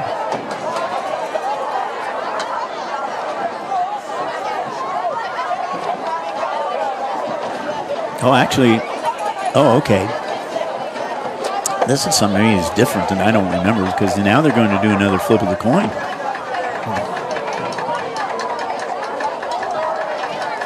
Okay, the hold was bad on it. So that means the snap was bad. Now watch. Oh, he did not get it down in time. Look, see how the ball got loose underneath there. So it wasn't really blocked. It just didn't get down in time. To start the 2nd overtime, Turpin will have the football. 1st and 10 from the 20. Okay, we didn't see the We were watching a replay, so I didn't see, we didn't catch. Looks like it's going to be Turpin with the ball now first in the second overtime.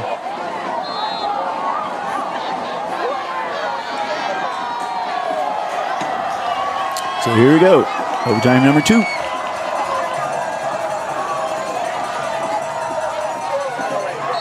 Catch is it made? Milam's pass is ruled complete. Lebanon says it was to the trapped. 15-yard line.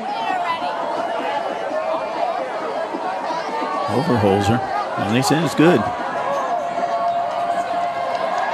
Girth. Down to about the He's to just inside the 10. 14. We'll call it the 9. The Warrior tackle by third and Kearns. about 3 or 4. It's 3rd down and 4. Now 4th down if this happens. I see Miss Burns back out on the field very quickly. Let's see what happens. Into the end zone, intercepted.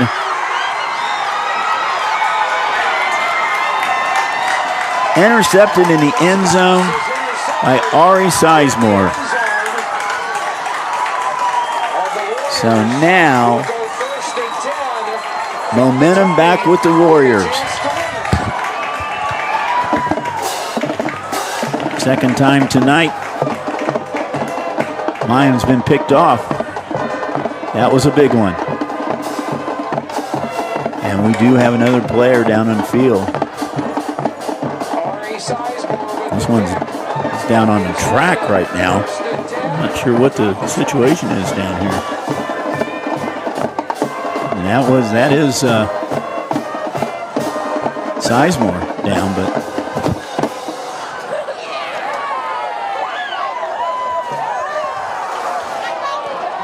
so Luke Thaler back in his hands again. Let's see what happens. Man in motion. Thaler back to pass. He's going to take it himself. He's going to run. He's got some running room. Slides down to about the 11-yard line. We'll take it down to the 13-yard So he picks up about, let's see where they're going to say. No, they're going to say he's at the 13, so he picks up 7.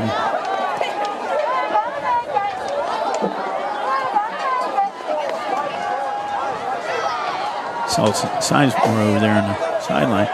That's louder. He is struggling forward. He might have enough for a first down. We'll see where the spot is.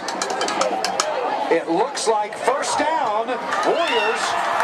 They say it is first down. Wohlmeyer team, Colwell Banker first down.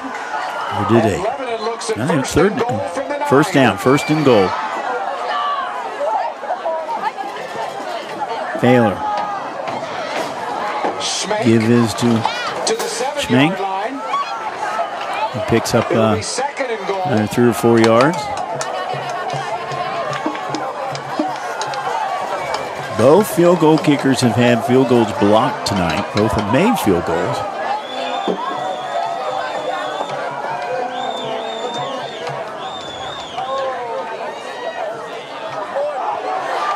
This time, Thaler keeps himself down inside the 5, down to about the 2 or 3 yard line. Where it's now 3rd down and goal.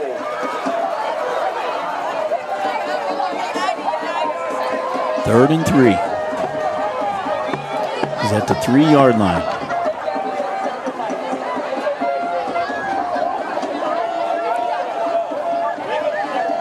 So my guess is the strategy is they're going to take one more shot at this and then give it over to Logan Lane.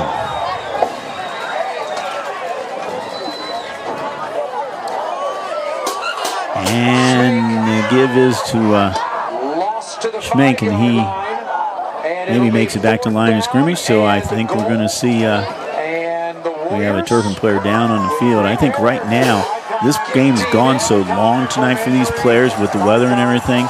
A lot of cramping going right now. It's 4th and 5. And now they're going to bring Logan Lane in to see if he can win this game.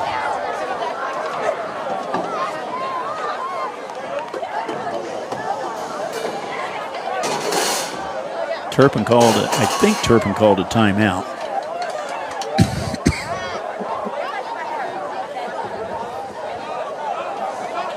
There's an injury timeout, so they have a player down on the field. All right, we're going to step out just for a moment. We'll be back. See if well, wait a minute. He's coming off the field. I don't think we should step out.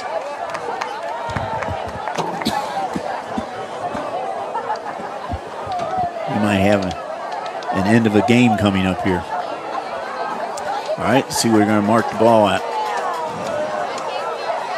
Logan Lane on for a 23-yard. Going to be a 23-yard field goal attempt by Logan Lane.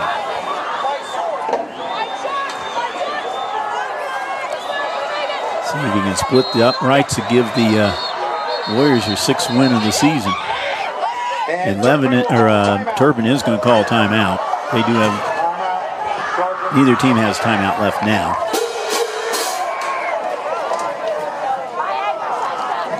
So another iced kicker timeout.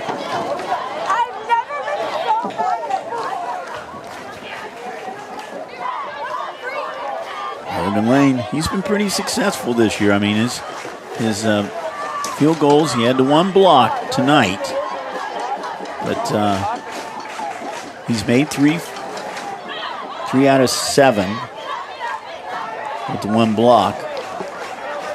PATs, he's over 90% on the PATs. He's perfectly nosed tonight.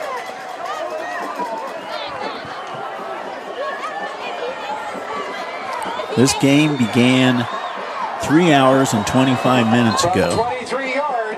Let's see if it's finally going to end.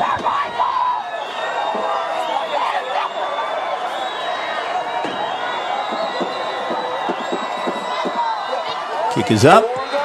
Through the uprights.